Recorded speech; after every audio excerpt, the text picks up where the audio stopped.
fall. Sheriff Ryan says it's interesting how one flower bulb color can be ordered from a catalog, but can bloom as a different color because of Daffodil Hill's red clay earth. The nutrients in it just changes the characteristics of the color sometimes. So many people came to see the daffodils that in 1940 the family opened it to the public. And today, as part of family tradition, Daffodil Hill is free to the public. It's not commercialized. It's us doing the work and our family and some good friends that we convinced that this is fun to do. It really is a continuation of the legacy that we've all inherited. Weather permitting, Daffodil Hill is open to the public from mid-March to mid-April. Jan Sluicer, Daffodil Hill, Amador County, California. Celebrating birthdays today, composer Vangelis wrote the song Chariots of Fire, 73 today. Singer Bobby Kimball of Toto is 69. And that's it for America in the Morning for Tuesday, March 29th, 2016. Producer Tom Delac, senior producer Kevin Delaney. I'm John Trout, and this is Westwood One News.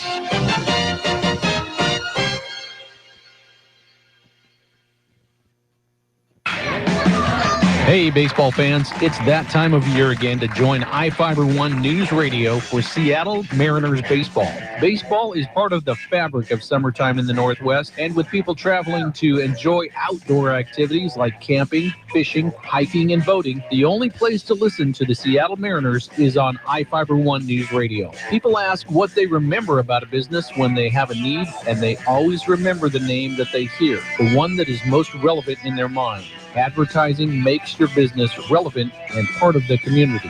Your business can be part of the Mariners broadcast each day or each inning of every game this summer by signing up now. Any business that signs up now to advertise with the Mariners gets up to 300 free schedule magnets. Call iFIBER ONE Newsradio today at 360-426-1030 and sign up to be part of the Mariners broadcast team. The Chad Benson Show, live weekdays from 3 to 6 on iFIBER ONE News Radio, AM 1030 and FM 1033, KMAS Shelton. Here's the latest from ABC News.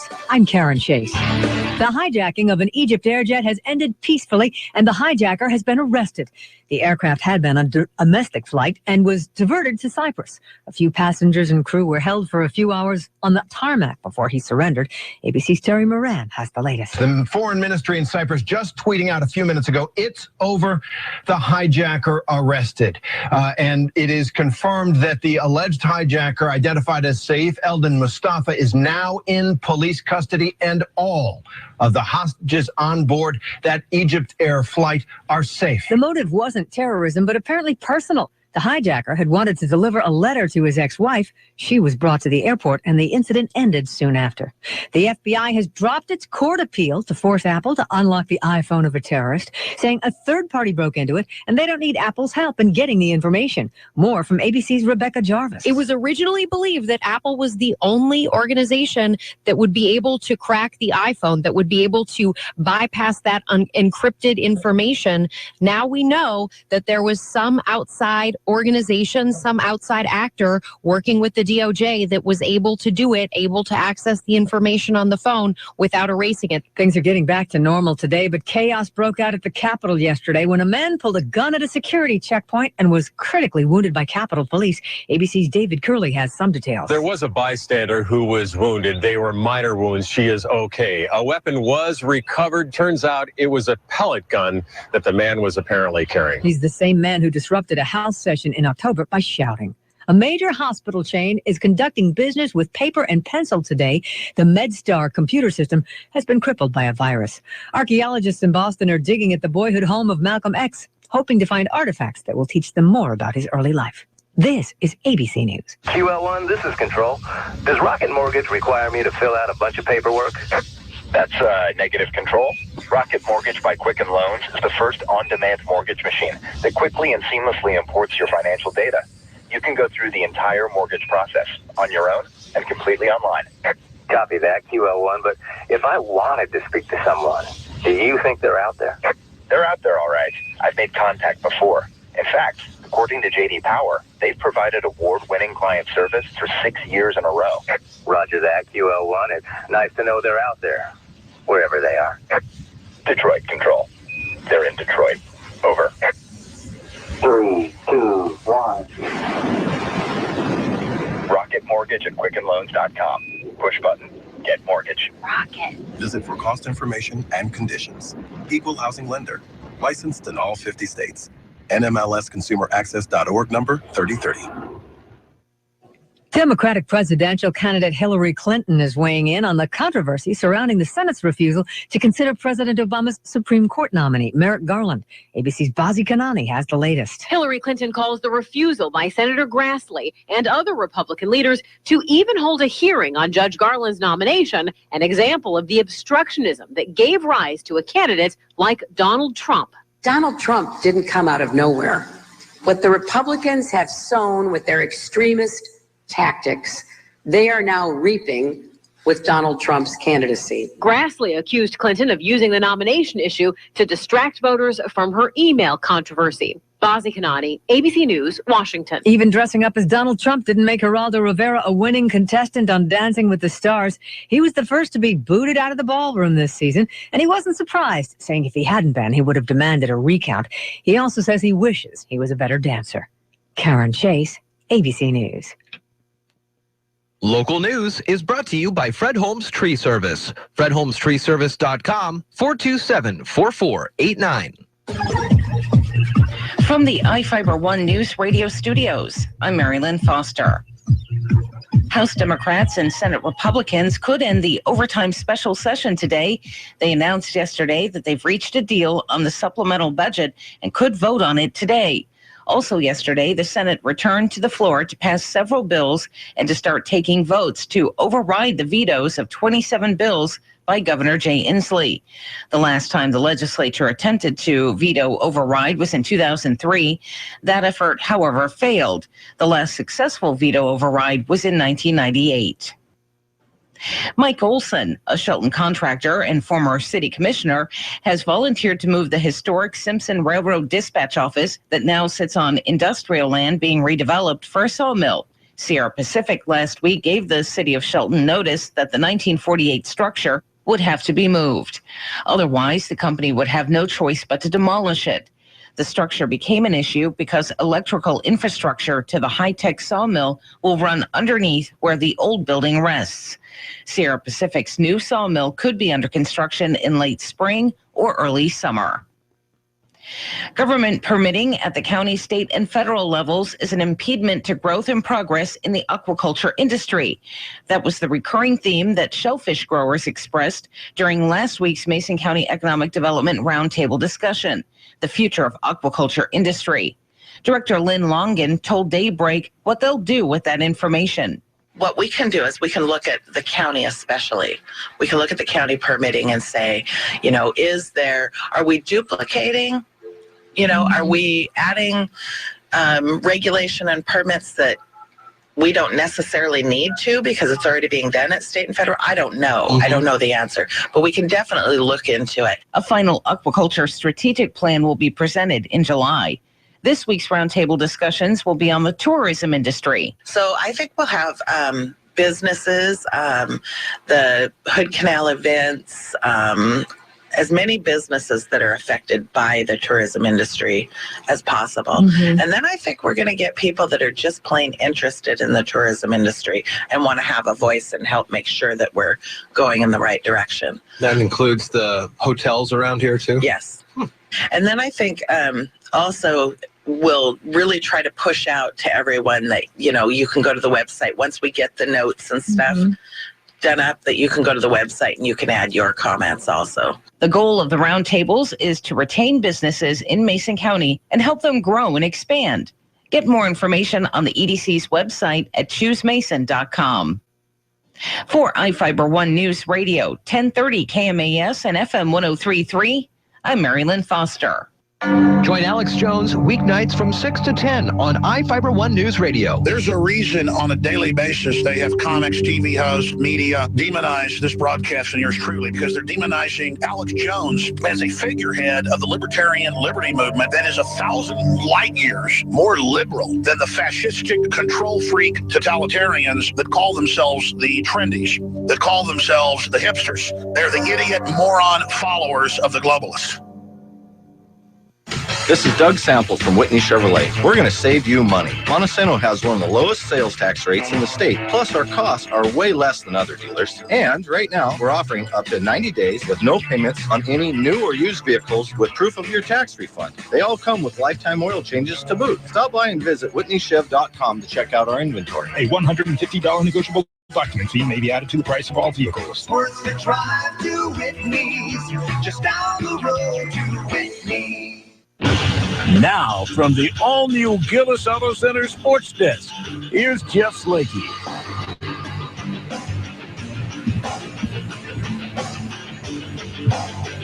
Swinging a line drive, right field, base hit. Iannetta scores from third. Here comes Fuentes throwing in to the infield. That will hold Robertson, who has to put on the brakes at second. Iannetta scores. The Mariners down by just one. It's 3-2. Kansas City on the RBI single to right field by Martin.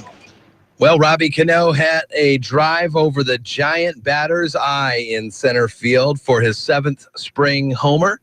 Seattle Mariners rallied for a 6-4 win over a Kansas City Royals split squad yesterday. Cano also connected 3 times, as we mentioned yesterday, in that Cubbies win on Sunday.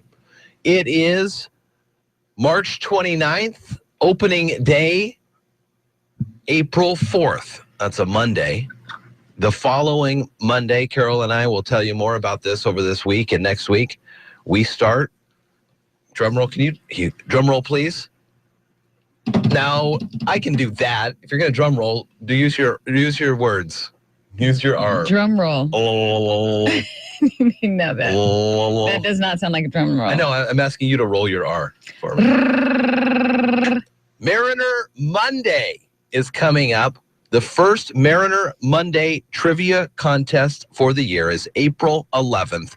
We have got 20 pair of tickets to give Mondays here on Daybreak. More information to come throughout the rest of the week. Trailblazers beat the Kings yesterday. They are 6th in the Western Conference, just 7 games to go. Sidney Weiss scored 18, and Oregon State advanced to the women's Final Four for the first time for them. 60-57 win over Baylor last night. The Husky ladies will also be in the Final Four. That'll be pretty cool. And an Oregon man was killed over the weekend during a bike race near Flaming Geyser State Park in Washington State. King County officials said yesterday a man hit a guardrail and was transported to Harborview, where he later died of his injuries. Congratulations to the High Climbers dance team, 2nd in state last Saturday. And today, boys soccer at Shelton taking on Foss. Some golf happening against Olympic at the Rolling Hills Golf Course. And girls tennis, Bellarmine Prep is the contest victor here today. Actually, Bellarmine Prep is going to be at 3:30. And then tomorrow we've got baseball. Checking the South Sounds forecast this morning. At 6:11, here's Carol Gardner. Good morning. It's clear, cool, and about 30 in Shelton. You might see some patches of fog early, but today will be sunny and warm with temps reaching the mid-60s. The rest of the week looks also great with temps hitting the upper 60s to low 70s. Man, you ain't kidding. Great. For an extended forecast, check out iFiber1newsradio.com. Now, from the iFIBER One News Radio studios, it's Daybreak. Providing local news, sports, weather, and interviews to the South Sound's most important people. You, from business leaders to politicians, from activists for change to advocates for the poor. Your neighbors and newsmakers are here on Daybreak. All right, good morning to you. I'm Jeff Slakey at 6:12 here at iFIBER One News Radio, along with Carol Gardner. Good morning. Good morning. You were right on that forecast yesterday. Holy mackerel, yesterday afternoon. It still was a little cold. Mm-hmm. And I don't know if it was me who was just cold. Were you cold yesterday during the day? Yeah. I mean, during the day, yeah, I was cold. Even in the sun. Kaiser stayed home. He wasn't feeling well. So then later we got out outside in the backyard just to get some fresh air, And I was still freezing, totally bundled up. Hopefully I'm not. I hope you're not bringing any sickness. I'll just keep my piece of paper. You need one of those masks. They have masks that have cute little faces on. I know they do. I know. You can wear one of those. 35th District Representative Dan Griffey coming on the show today. Session could be over. Maybe. I mean, I don't want to jinx anything. Marty Crow, the Habitat for Humanity Executive Director at 7:45. And Seth Elson from the Salmon Center will be here today for Environmentally Sound. It's all coming up on Daybreak on iFIBER One News Radio. You're listening to Daybreak on iFIBER One News Radio. I'm Ari Wolf with NFL Network Now on the Westwood One Radio Network. NFL Network insider Ian Rappaport reported Monday that former Texans running back Arian Foster is scheduled to meet with the Dolphins on Tuesday for a source. Foster, cut by the Texans earlier this month, is still recovering from the ruptured Achilles tendon he suffered in an October loss to, of all teams, Miami. The Packers signed veteran tight end Jared Cook, the team announced on Monday. Rappaport also reporting it's a one-year, $3.6 million contract, according to sources. Nick Fairley has signed a one-year deal with the Saints. The team announced it on Monday. The 28-year-old veteran will look to help a New Orleans defense that ranked 31st in 2015. We are now just a month away from the 2016 NFL Draft presented by Verizon. Who will go number one? Could it be Tunsil? Who will trade up? It all starts Thursday, April 28th at 8 p.m. Eastern, live on NFL Network. This has been NFL Network Now on the Westwood One Radio Network. A Napa guy knows the good thing about an old truck is you can treat it like an old truck, meaning however you want, because the paint job looks best covered in mud. Dents build character, and unpaved roads are unscientifically proven to be 70% more fun. And with over 400,000 parts and a little Napa know-how, you can keep that thing running longer, stronger. Because it's not old, it's broken in. That's Napa know-how. Geico presents Kathy, the Candid Real Estate Agent. Now in the living room, you'll see this beautiful bay window. It's energy efficient and lets in a ton of natural light. It will also let in a thief when you leave it unlocked, and he'll steal your laptop and flat screen TV. Now who wants to see the kitchen? It's hard to know all that comes with renting a home or apartment. That's why the Geico Insurance Agency makes getting covered for personal property loss and damage quick and easy. Visit geico.com and see how affordable renter's insurance can be. iFIBER One News Radio, 1030 KMAS and FM 103.3 presents Daybreak.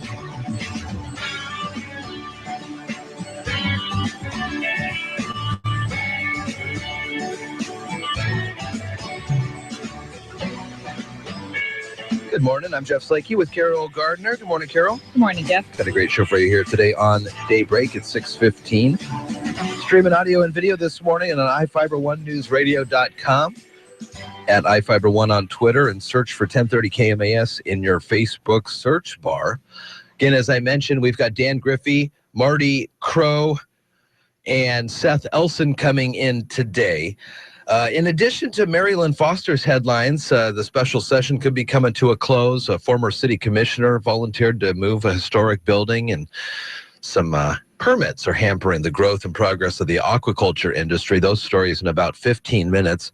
We've got some other, what you may have heard, some loud noises yesterday around the city of Shelton, and some pile driving rings in new sawmill work. Also, we'll tell you about some personal data stolen during burglaries of federal offices in Olympia.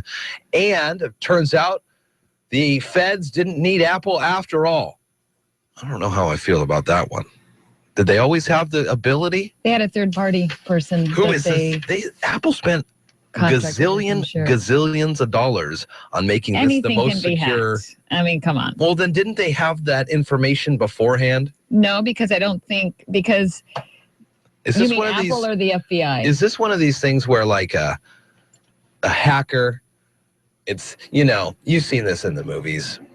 What movie is that where the guy is doing, anyway, it doesn't matter. They go in to help the government to tell them. So there's always the one slacker hacker that's sitting there in his mama's basement with his Mountain Dew and Doritos, Mhm. and they've been doing illegal stuff for umpteen years, and then the feds come in, and then they go, well, and they hire him. Right. Exactly. From black hat to white hat. Wow. No, so what happened was the FBI, well, for months now, or however long it started, they've been asking other people for help. Yeah. So finally, a third party, quotes, was able to tap into one of the phones, and they said, hey, we'll be able to help you. So, because they sent out that thing like, to all you hacktivists out there, Help us do this. help us do this. I don't know. I mean, I was always under the assumption that they could just do this anyways with the information we heard from Ed Snowden. Well, what you told me, though, was the silos are still using outdated. So I'm pretty sure most of the government is all using outdated information, except for maybe just for That's true. I will. alien technology or something. I don't know. I don't want to start that so early. We haven't even gotten to the headlines today. I will say, though, that I did see that they allowed the Secret Service or the feds said that Hillary's phone with all the email stuff, like an acceptable phone is some old phone that runs Windows ME. They were able to They even get they it have phones like that? certified somewhere. I didn't know those phones even ran that. Gung, gung. That's the sound of the waterfront. Sierra Pacific Industries announced that pile driving begins Monday on the waterfront. Community Relations Manager Lisa Perry said over 500 pilings will be driven over a 3-month period for the new high-tech sawmill. The pilings will support the sawmill's footings and heavier equipment. Perry said the pounding sound expected to be loud, and you'll definitely be able to hear it downtown during business hours, which, by the way, is the only time allowed per the State Environmental Policy Act. The sawmill is scheduled to be completed early next year. For more information, check out the local page on iFIBER1newsradio.com. Cash, cameras, and laptops were stolen from desks in some of the federal office buildings during February and March in downtown Olympia. One of the offices included the Federal Department of Child Support Enforcement. Homeland Security notified, so they had this information way before the Olympia police, so they just notified them that these things were stolen, and 2 hard drives were also stolen, which were containing personal ID from potentially thousands of people. Wow. Information collected from law enforcement and the Homeland Security led to an arrest of a 28-year-old Nicholas Perring of Olympia. They searched his car and hotel room, and many things were recovered except the hard drives. The investigation is ongoing, and officials are still getting some information to try to find. They're still wanting people to send them information if you know anything about it, and we'll have more of those details on iFIBER1newsradio.com. 6:20 here at iFIBER One News Radio, and a good morning to you. Woke up this morning finding out information about an Egypt air flight that was hijacked. Here's the latest from ABC.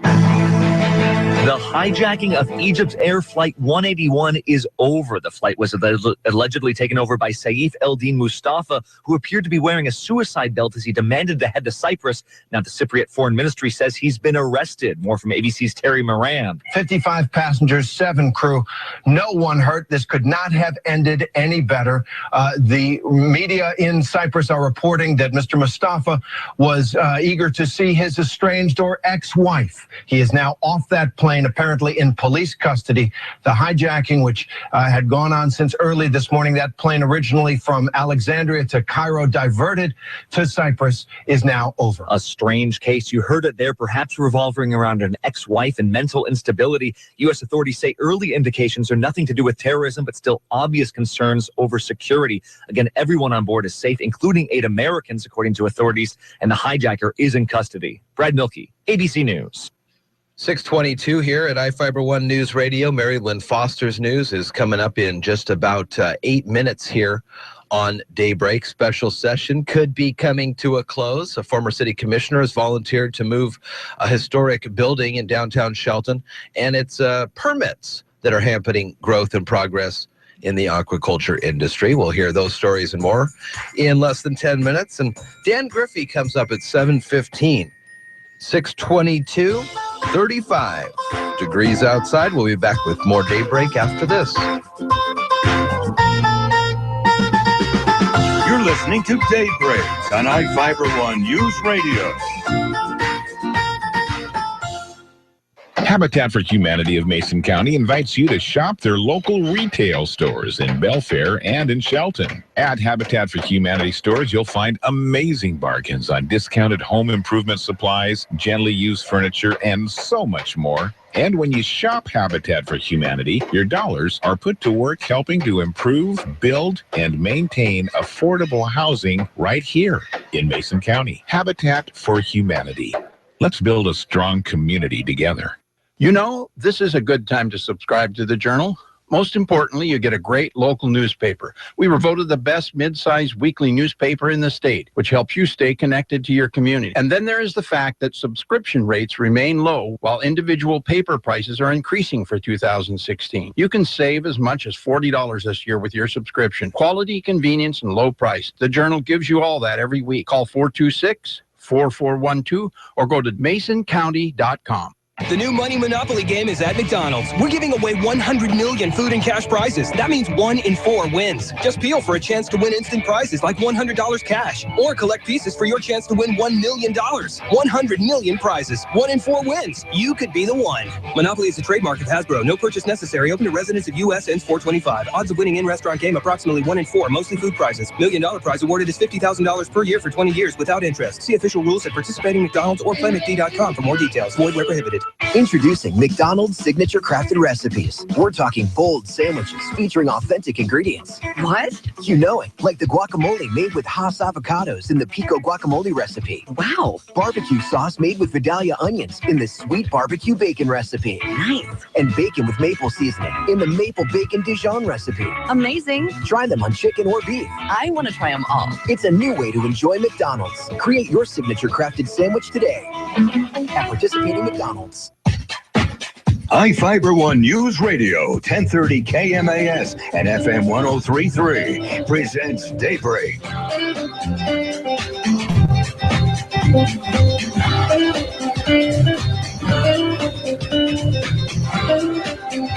6:25 on a Tuesday morning, and a good morning to you. I'm Jeff Slakey, along with Carol Gardner. Morning. Good morning. A great show for you today with Dan Griffey and Marty Crow from Habitat for Humanity, 35th District Representative Dan Griffey, and also Seth Elson from the Salmon Center. Streaming audio and video this morning at iFiber1newsradio.com, and we're on Twitter and Facebook as well. Marilyn Foster's news is in 5 minutes. It is 6:25 here at iFiber1newsradio.com. We were just talking about the Apple and the FBI, and in a new twist, they have hacked into the phone without Apple's help. Correspondent Pierre Thomas has more on this one. The Justice Department has revealed that the FBI has now successfully retrieved the data stored on the San Bernardino terrorist's iPhone and therefore no longer requires the assistance from Apple required by a court order. They had been in a fight with Apple refusing to unlock the phone. Tim Cook telling David just weeks ago, I want to get to what the FBI director, James Comey, has said. He said it's not about a slippery slope.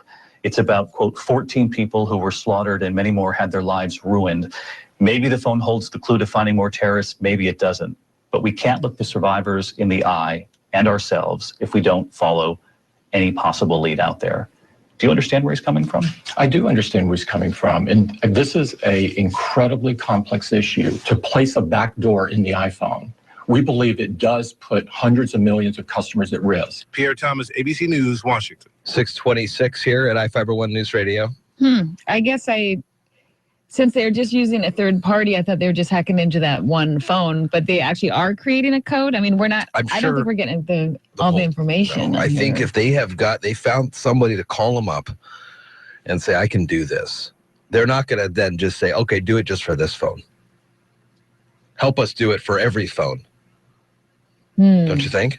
Well, I don't want to think that way. You know, the first thing that popped into my head, how they got the phone unlocked? Use somebody's thumbprint? Use the guy's thumbprint. Don't ask me how they still have it around. It should be buried by now. But that was the first thing that popped into my head, that they had the body somewhere. And they used they said, well, we'll just use the thumbprint. Well, I'm surprised they didn't do that already. So strange. Don't they watch like CSI? It's a strange story. 627 at iFIBER ONE News Radio. Energy Northwest has unexpectedly shut down its nuclear power plant near Richland.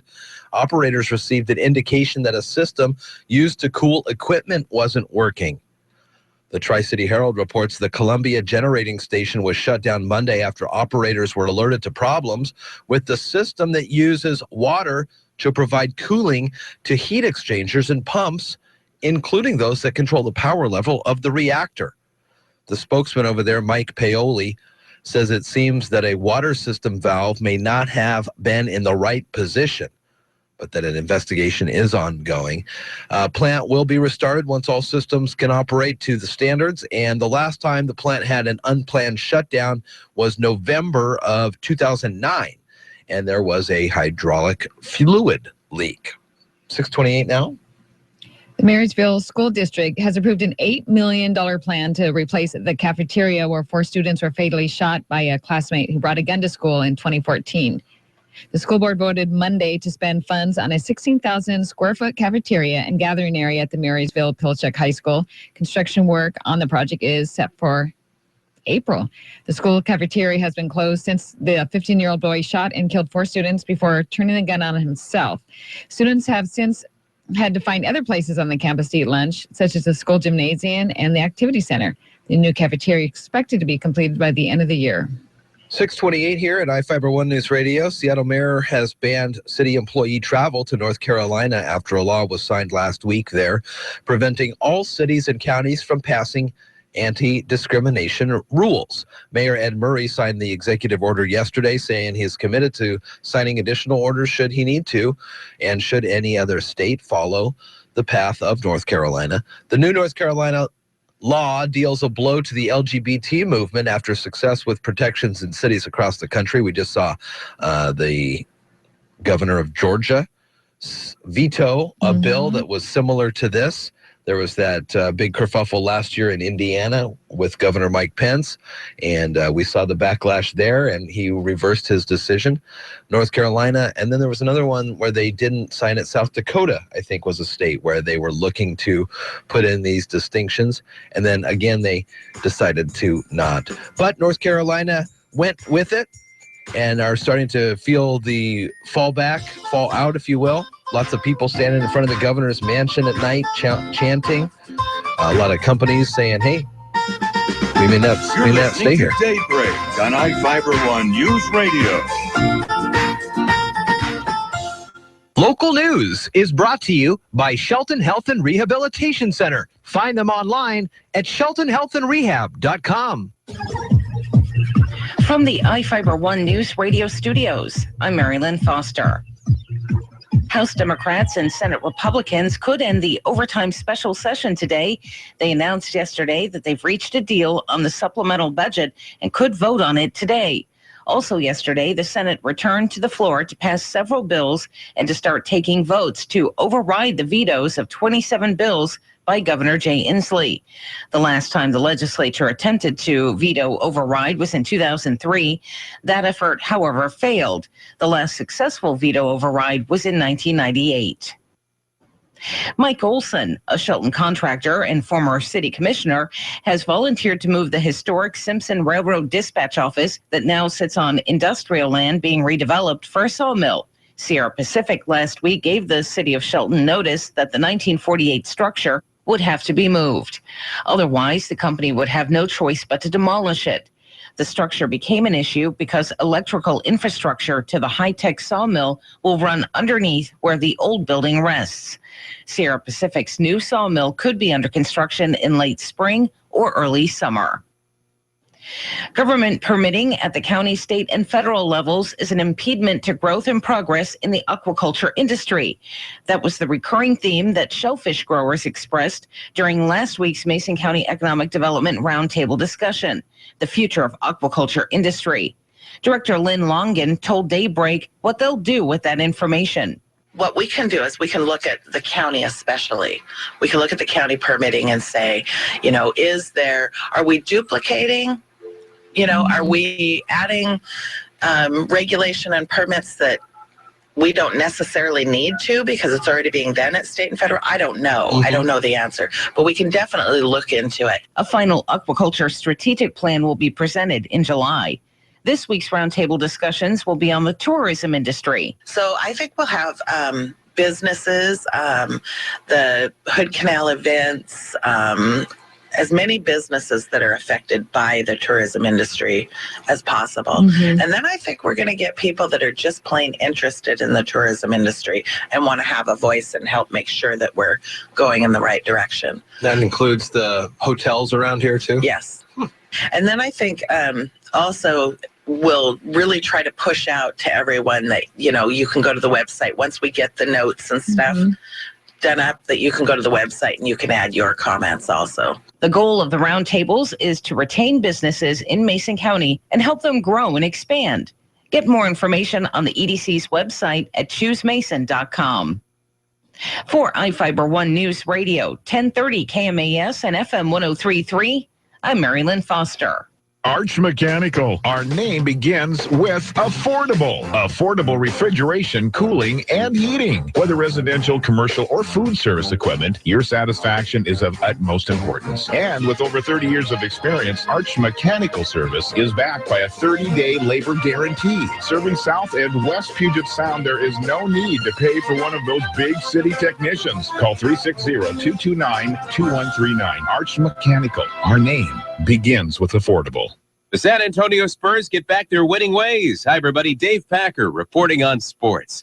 After losing to Oklahoma City over the weekend, Greg Popovich's team adds a tally to the left column. 19-footer is good for LaMarcus Aldridge, and he continues to put up very solid numbers against the Grizzlies. On WOAI, Aldridge with 31 points and 13 boards in the win over Memphis. On the ice, the Capitals clinch home ice advantage for the Stanley Cup playoffs. On the Capitals radio network, Holtby to stop behind the net. Capitals take it to the near side. Fans standing and applauding the regular season champions. The Capitals claim the President's Trophy and 4 rounds of home ice in the Stanley Cup playoffs. UConn women's basketball beats Texas to advance to the Final Four. UConn going for its 4th straight national title. Oregon State also advancing to the Final Four. This is ABC Sports. The Kobe Bryant farewell tour hits a major bump in the road. The Lakers deciding defense is optional last night. Here comes Mack. Kick out to Hayward, attacking the basket, rising and packing it with a left hand on top of Roy Hibbert. Posterize that. On KZNS, Utah wallops LA 123-75. Thunder continue to roll with a victory over Toronto. KD crossing over, beats DeRozan down the lane, thrust to the cup, throws down with the right hand. A ferocious exclamation point finish for Durant with 32. As heard on WWLS, Russell Westbrook with a triple-double. Kevin Durant with 34 points. Oklahoma City has won 8 straight. Dallas fighting for the last playoff spot in the Western Conference, needing a win in Denver. Powell up top. One bounce and holds to Barea along the left sideline. Back to Powell, pick and roll down the lane. Oh, and he hurt the rim right there over Laverne and Fareed. On KESN, Mavs win 97-88. They're tied with Houston for the 8th seed. Dave Packer, ABC Sports.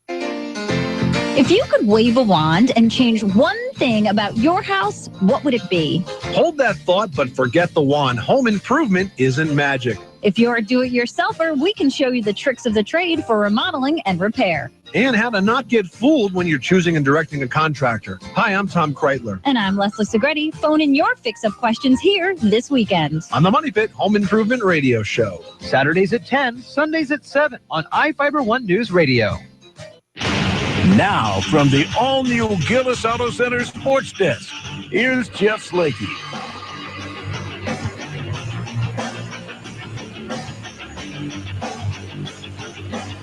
6:36 and a good morning to you. I'm Jeff Slakey on Daybreak. The 2-2 swing, and this is swatted out to center field, up in the breeze, up by the batter's eye, and this is gone for a home run over the entire thing. Completely over that 30-foot-high batter's eye in straightaway center field. Robbie Cano, that ball disappeared. It never came back. It landed on the other side of the batter's eye. You don't see that hardly at all, but Robbie Cano does it for his 7th home run of the spring. Man, Mariners are sounding good, and good morning to you. We have Mariners baseball all season long here on iFIBER ONE News Radio. Starting February 11th, a Monday morning, we start Mariners Monday here on iFIBER ONE News Radio, where we will be giving the opportunity for folks to win pairs of tickets to Mariners baseball games all season long. Changing it up a little, so be listening for the changes on iFIBER ONE News Radio. 6-4 win, the Mariners over the Royals. Robbie Cano, man, he is doing good. Trailblazers are 6th in the Western Conference. There's 7 games to go, 105-93. I'm kind of half watching basketball in the final stretch of the games only because of this Golden State Warriors thing. They are on a tear all season long, and they are looking to break that record that the Bulls had back in 97 or 98, something like that, with a massive amount of wins. Sydney Weiss scored 18, including 3 free throws in the final 34 seconds. Oregon State's going to the women's Final Four for the first time. Congratulations to them. The Huskies as well will be in the Final Four for the first time ever for them. 6:38 now at iFIBER ONE News Radio. Moving on to the South Sounds forecast. Here's Carol Gardner. Good morning. It's clear and cool. You might see some patches of fog early on your morning drive, but today will be sunny and warm with temps reaching the mid-60s. The rest of the week looks great also, with temps hitting the upper 60s to the low 70s. Right now it's 34 in Shelton. Now, from the iFIBER ONE News Radio studios, it's Daybreak. Providing local news, sports, weather, and interviews to the South Sound's most important people. You, from business leaders to politicians, from activists for change to advocates for the poor. Your neighbors and newsmakers are here on Daybreak.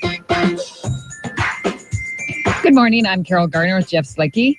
We've got a great show for you today on Daybreak. We're streaming audio and video this morning on iFiber1newsradio.com. You can catch us on Twitter at iFiber1Radio and search for us on Google, on Facebook at 1030 KMAS.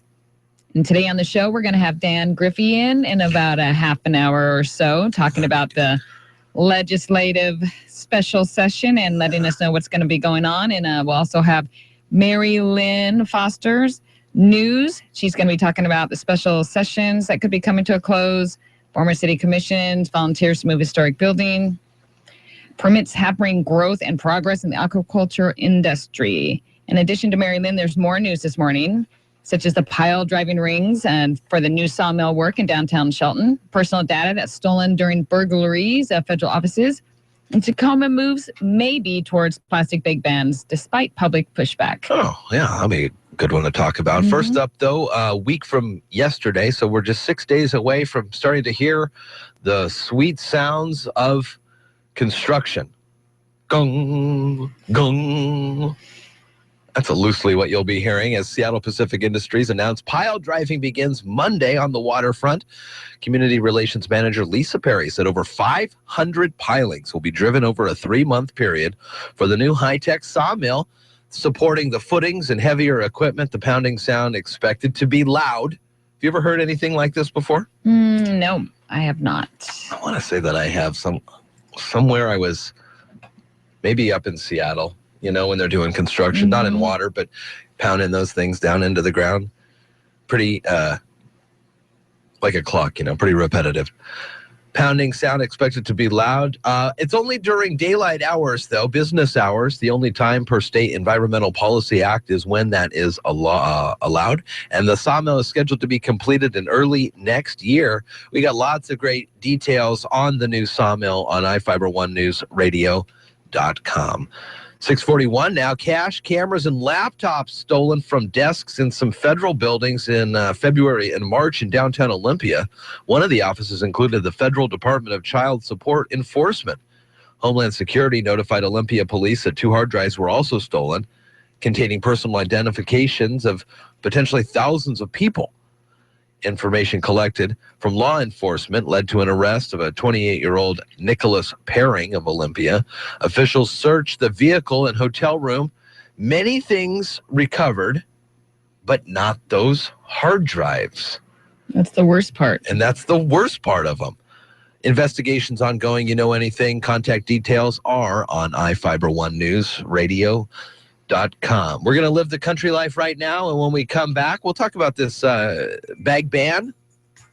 Carol and I both live in Thurston County, where they have one enacted.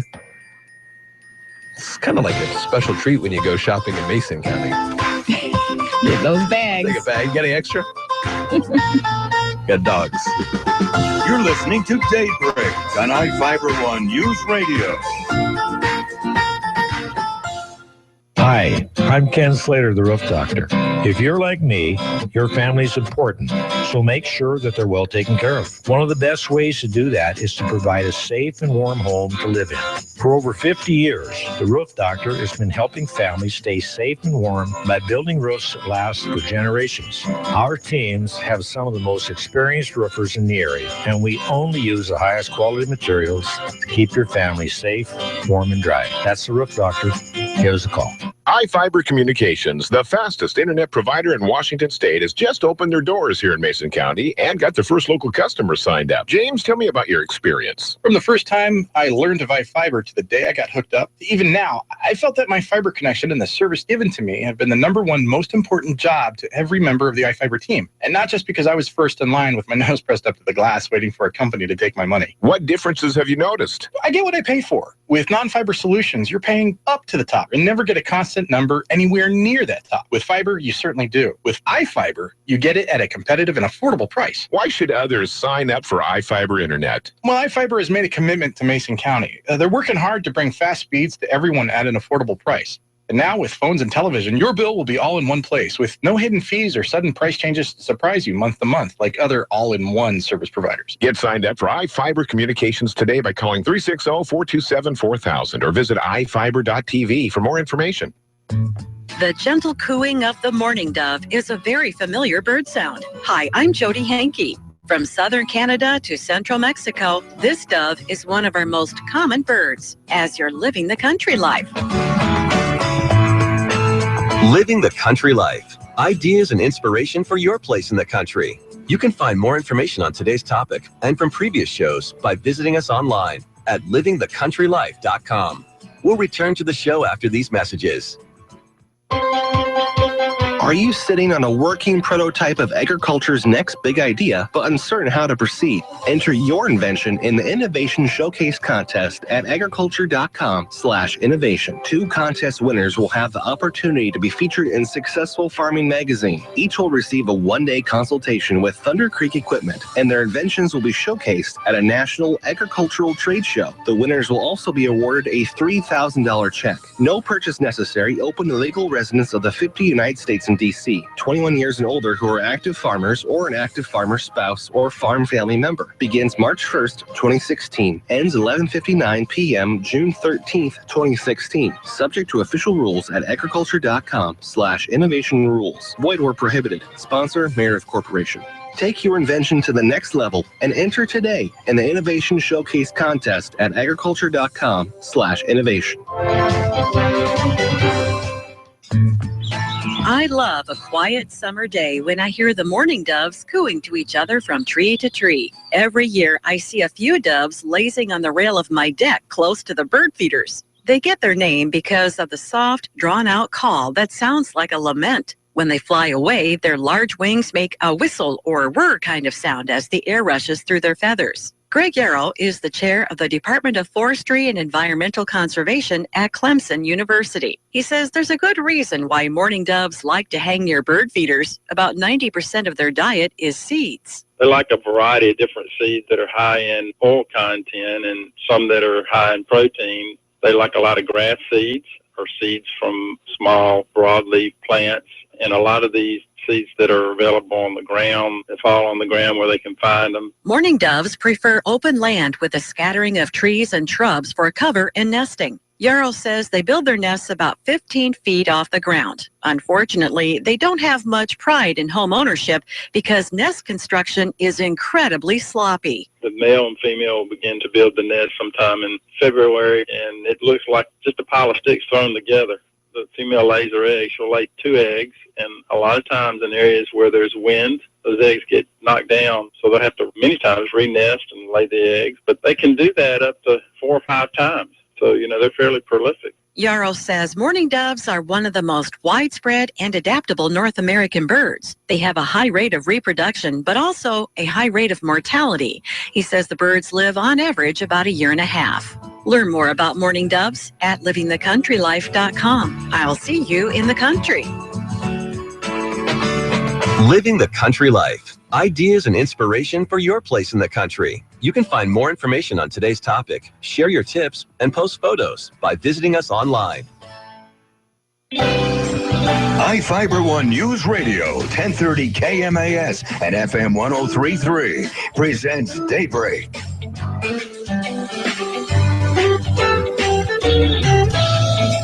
Good morning. I'm Carol Garner with Jeff Slakey, and we have a great show for you today on Daybreak. We're streaming audio and video this morning on iFIBER1newsradio.com. You can catch us on Twitter at iFIBER1Radio, and you can search for us on the Facebook search bar at 1030 KMAS.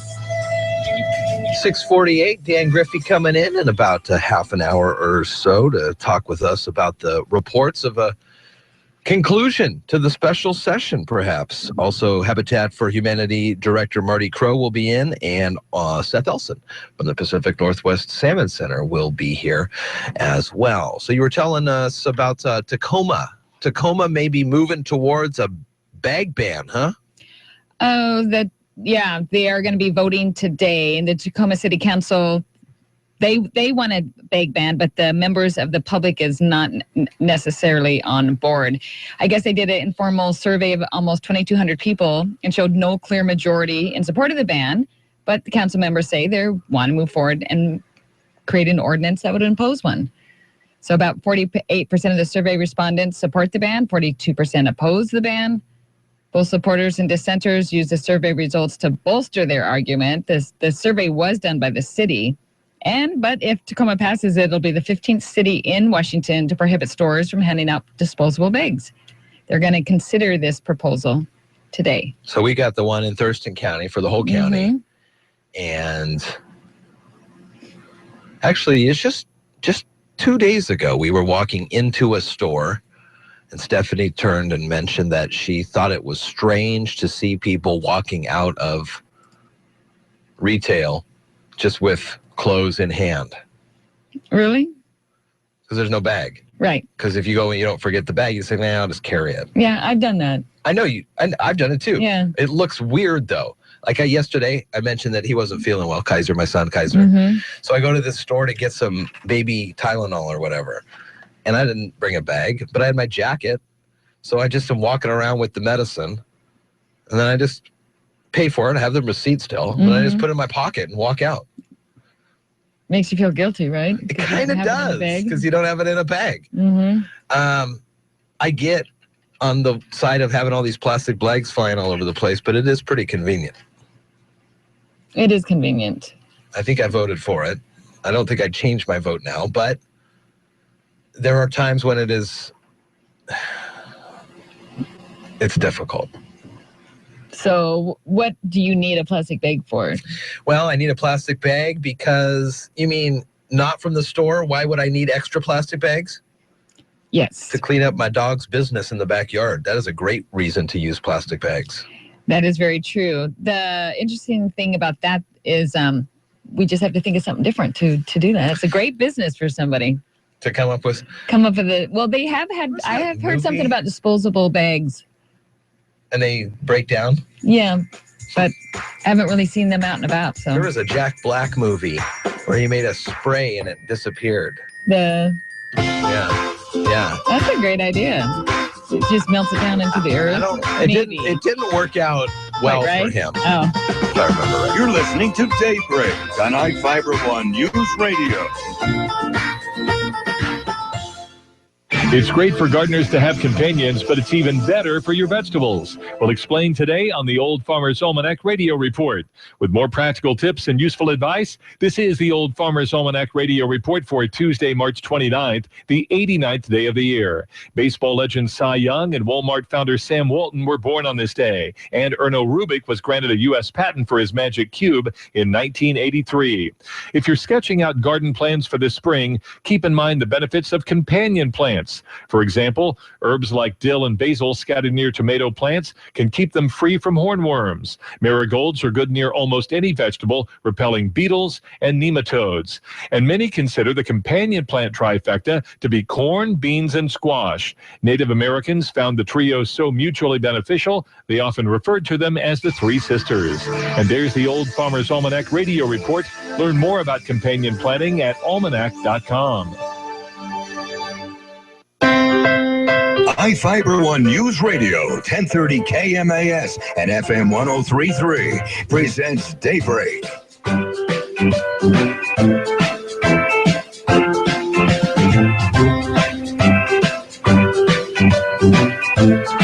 Good morning. I'm Carol Gardner along with Jeff Sleckie. Good morning, Jeff. Morning.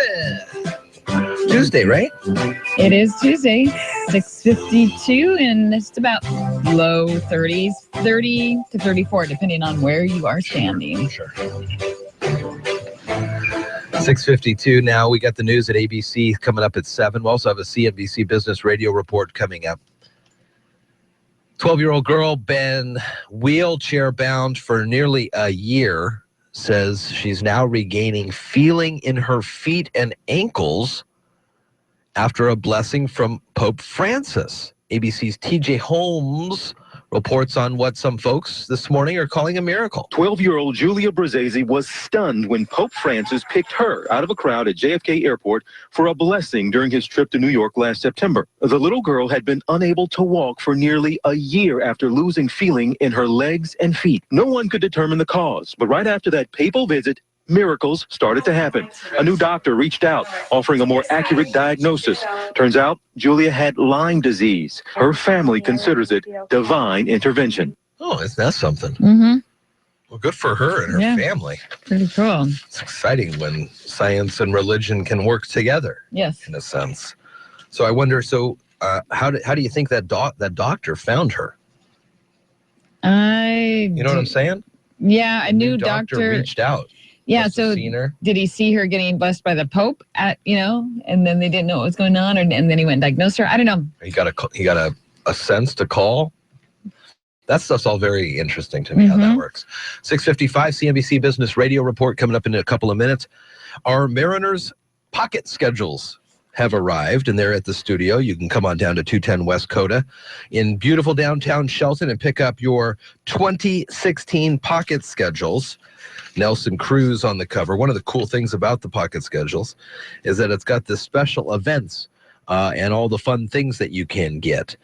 We start our Mariners Monday ticket giveaway April 11th. And we've got 20 pair of tickets to pass on to you all season long, including a special family 4-pack right around the 4th of July holiday. But pairs of tickets throughout the season will be here once again for Mariners Trivia. We're going to change the way that we have traditionally done it, and it's going to be on a Monday this time. We'll have more details as that comes out. Also, today's Tuesday, so tomorrow from 5:30 to 8:30 in the evening at the Mason County PUD 3 building, Ecology, the Department of Ecology for the state of Washington, will host a formal hearing on the Shelton's C Street landfill. At the hearing, you can submit comments about the landfill cleanup verbally or in writing. There is a time limit for verbal comments so they can get as many people as possible. But the public hearing is tomorrow night from 5:30 to 8:30 at the Mason County PUD 3 East Johns Prairie Road Auditorium. You can go check that out. 6:56 here at iFiber1newsradio.com. Oh, you're on the website of one of the great shows we have on the weekends, the Tech Night Owl. He's on during the overnights, early Sunday morning. Gene Steinberg, also the host of the Paracast, which is on Sunday afternoons just after Science Fantastic. His whole show for the Tech Night Owl follows Apple and Apple products. His whole show follows Apple and Apple products? Yeah, he does the whole thing. I believe it's a lot of Apple work. And so he's a great broadcaster, Gene Steinberg. And he's got a little piece on what is going on here with the Apple unlocking. And sort of what we talked about is, he said not revealed is what was done to bypass or guess the passcode to unlock the iPhone. I mean, they don't, maybe it was a thumbprint. or fingerprint or whatever the print was. Because you can use your thumb or any of your fingers, right? Or do you have to use your thumb for the iPhone? Or no, whatever has the fingerprint. And I'll tell you this.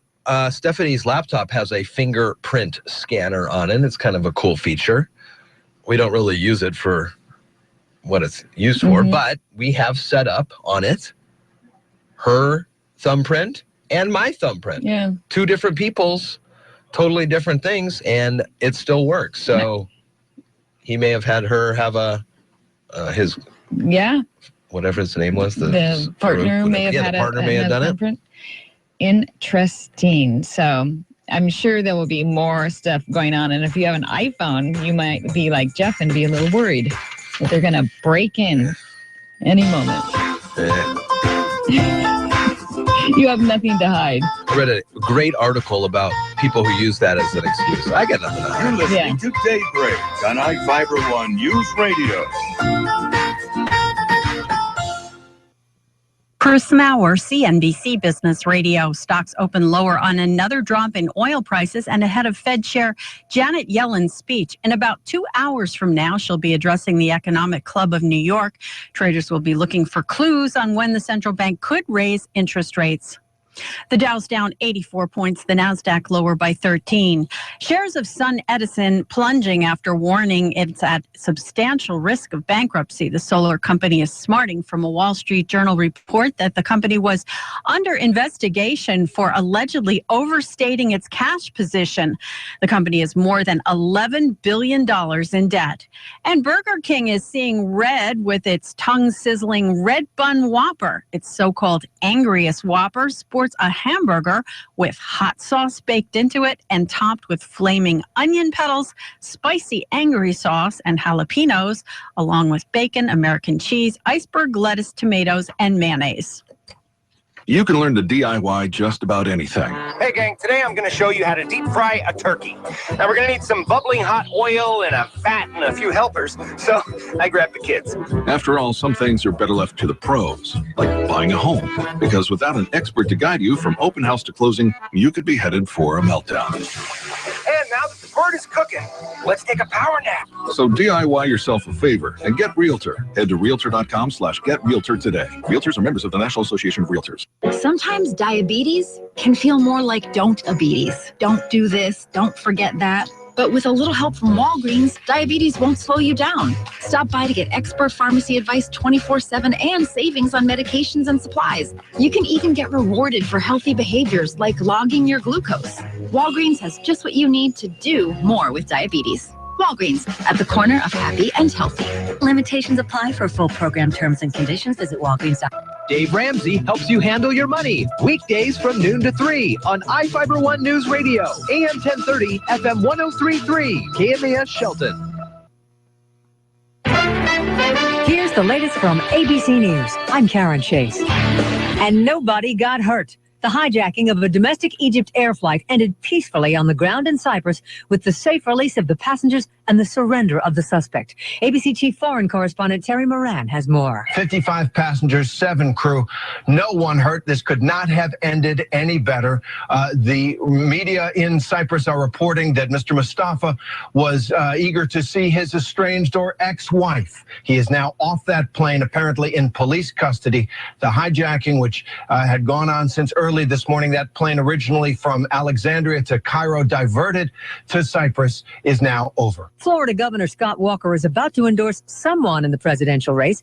Donald Trump is certain it's not him. Ted Cruz calls himself a big fan of Walker and says he would welcome his support tremendously. It's a far more peaceful day at the U.S. Capitol, which is getting back to normal after yesterday's shooting at the Visitors Center. ABC's David Curley has that story. It was chaos in the Capitol's Visitors Center. Americans told to flee after gunshots. Catherine Luff was one of those in the crowd. All of a sudden, it's like hell broke loose. I mean, just police everywhere with guns drawn, people running and screaming. The entire Capitol on lockdown. Tourists fleeing, staffers barricading doors, police out in force. The suspect is in critical condition. The number of pistol-packing grandmas is growing. Nearly 23,000 people over 65 took shooting lessons last year, 4 times as many as 5 years ago. Researchers think it's being triggered by shootings. The government is dropping its request for Apple to hack the iPhone of a terrorist after a third party was able to break into it. Apple issued a statement saying the case raised issues that deserve a national conversation about civil liberties and privacy.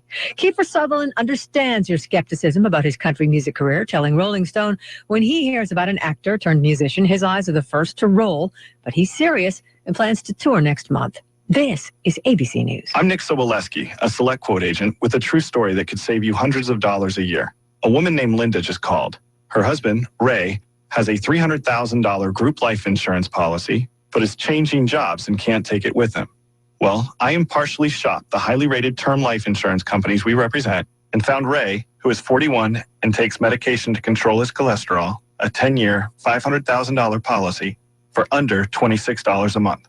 That's almost twice the coverage for less than half of what he had paid. If SelectQuote hasn't shopped for your life insurance, you're probably paying too much. For your free quote, call 1-800-613-4810. That's 1-800-613-4810.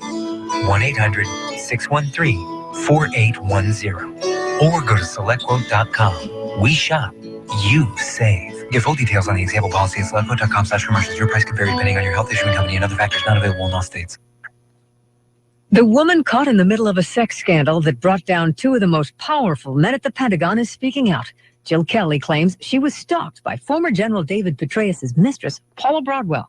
ABC's Juju Chang has her story. In her newly released self-published book, Collateral Damage, Kelly is sharing dozens of emails she exchanged with the top military brass and dismissing claims that she ever inappropriately touched the CIA director at an Easter dinner in 2012. Sadly, nothing was the same after that, and that's when the stalking started happening. Kelly says she and her husband, Scott, began receiving threatening emails in spring of 2012, seeming to pinpoint her location, tracking her meetings with generals, specifically David Petraeus. The National Association of Microbiologists celebrated Easter by posting a picture of a bunny on Facebook, not made of chocolate. Instead, they arranged bacteria in the shape of a rabbit in a petri dish.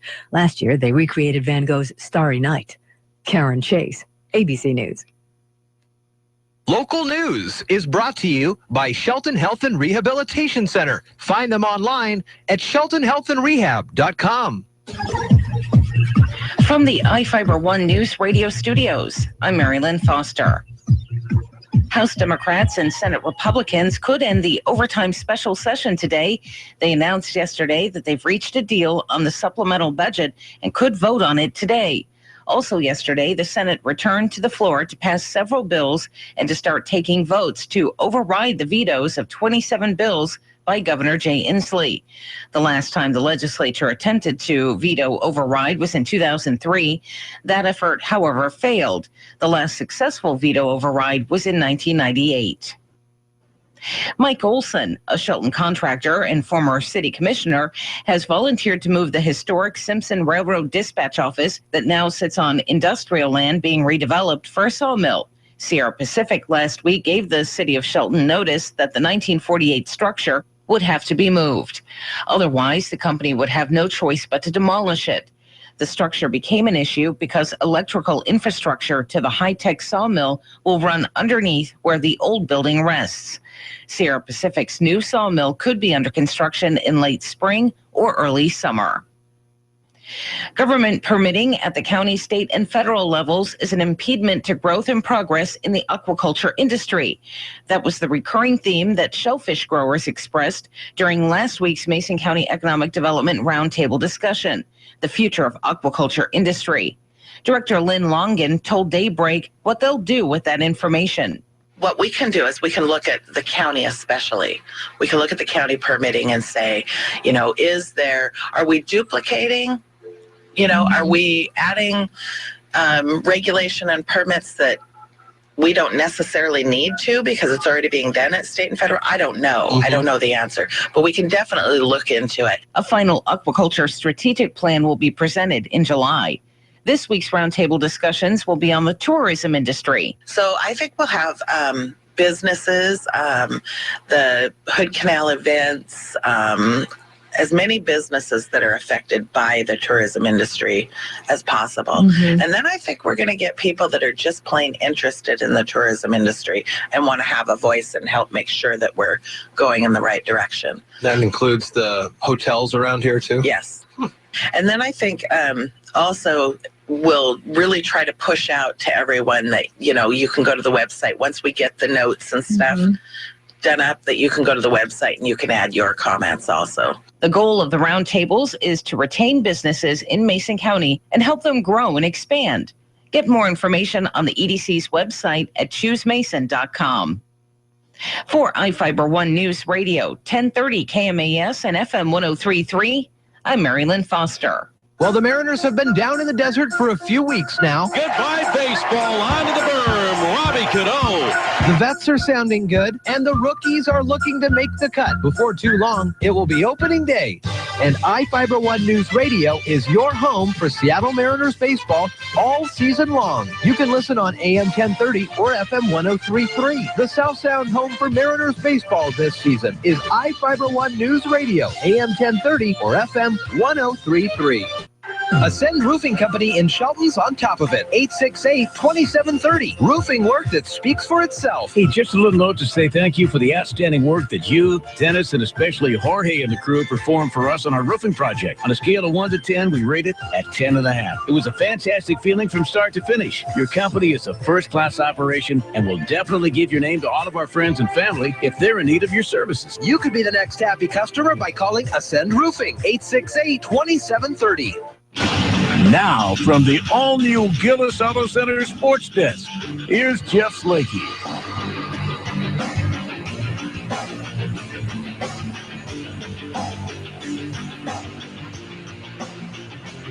Well, thank you. Good morning. And we've just got a couple days left in spring training baseball on iFIBER One News Radio. Big game for Robbie Cano yesterday.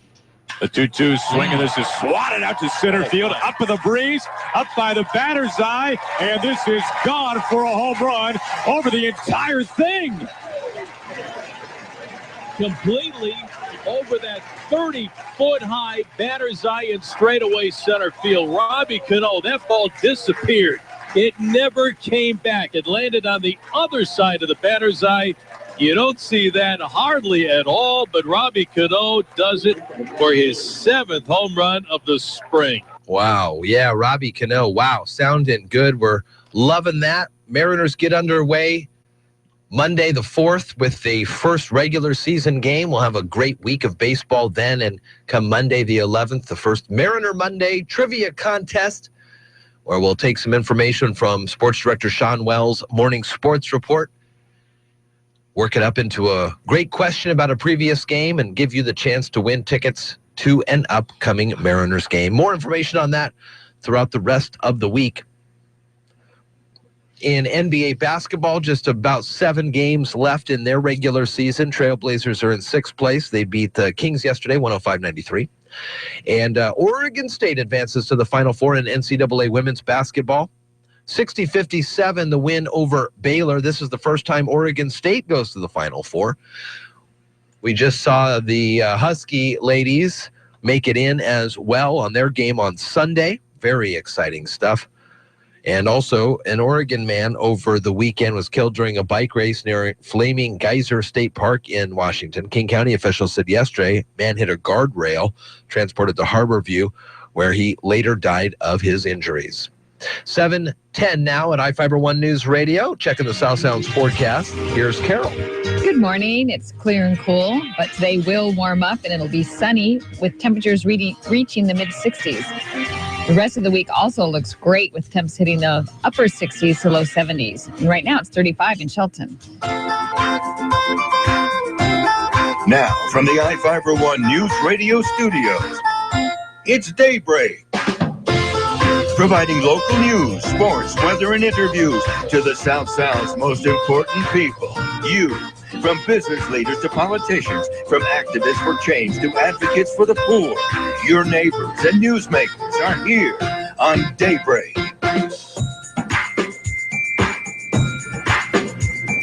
712 at iFIBER1newsradio.com. 35th District Representative Dan Griffey out in the lobby. He'll be in a couple of moments at 7:15 to update us the information that he knows about a potential end of the special session, Carol. Did you get some insider information? From Dan? Yeah. No, we haven't talked. You're just being optimistic. Listen, highly optimistic. Hearing the reports from Marilyn Foster, reading some of the tweets out there in the Twitterverse this morning, looks like things are shaping up. But we'll find out. We are, streaming audio and video this morning on iFIBER1newsradio.com, where you can also find the latest in local news. Twitter at iFIBER1Radio, and if you're on Facebook right now, you can search for us in that little search bar, 1030 KMAS. It'll pop right up. Like us, get our news feed, get our news stories right in your news feed. That sounds right. Get our news reports right in your news feed. Something like that. That sounds a little. And you don't have to be a Facebook member because our page is public. So if you just search for 1030 KMAS Facebook on Google, you will come to our page.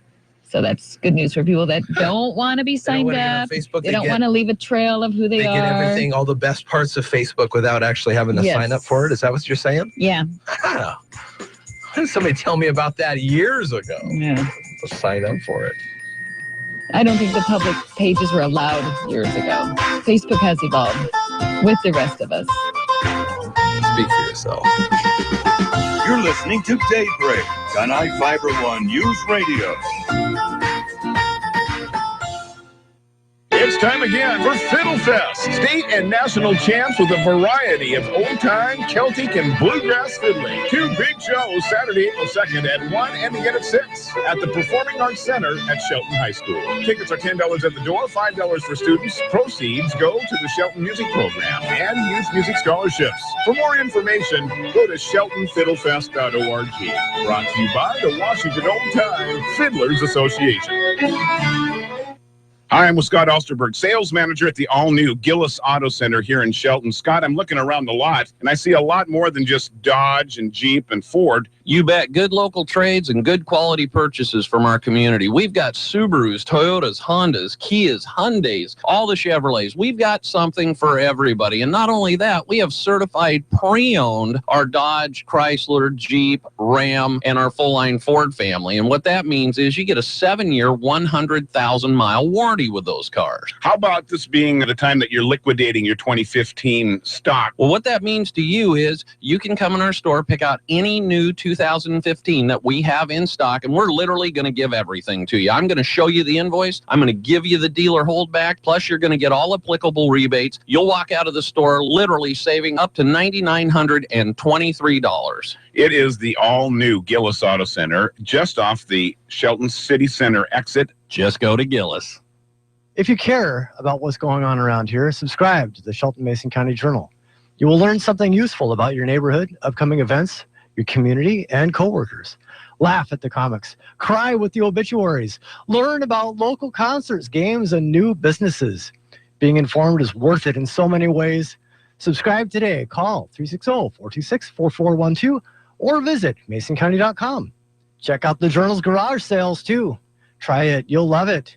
iFIBER1 News Radio, 1030 KMAS and FM 103.3 presents Daybreak. 7:15 here on a Tuesday morning, and Tuesdays at this time we're happy to talk with 35th District Representative Dan Griffey. Morning, Dan. Good morning. How are you guys? Morning. We're well. Carol Awesome. Carol asked me, she says, Jeff, you got that inside information on the session ending today. I go, well, my big inside information is that Dan is differently dressed than last week. Yeah, I'm in a suit. Means you're heading into the city. We're gonna get it done today. I 99.9% sure.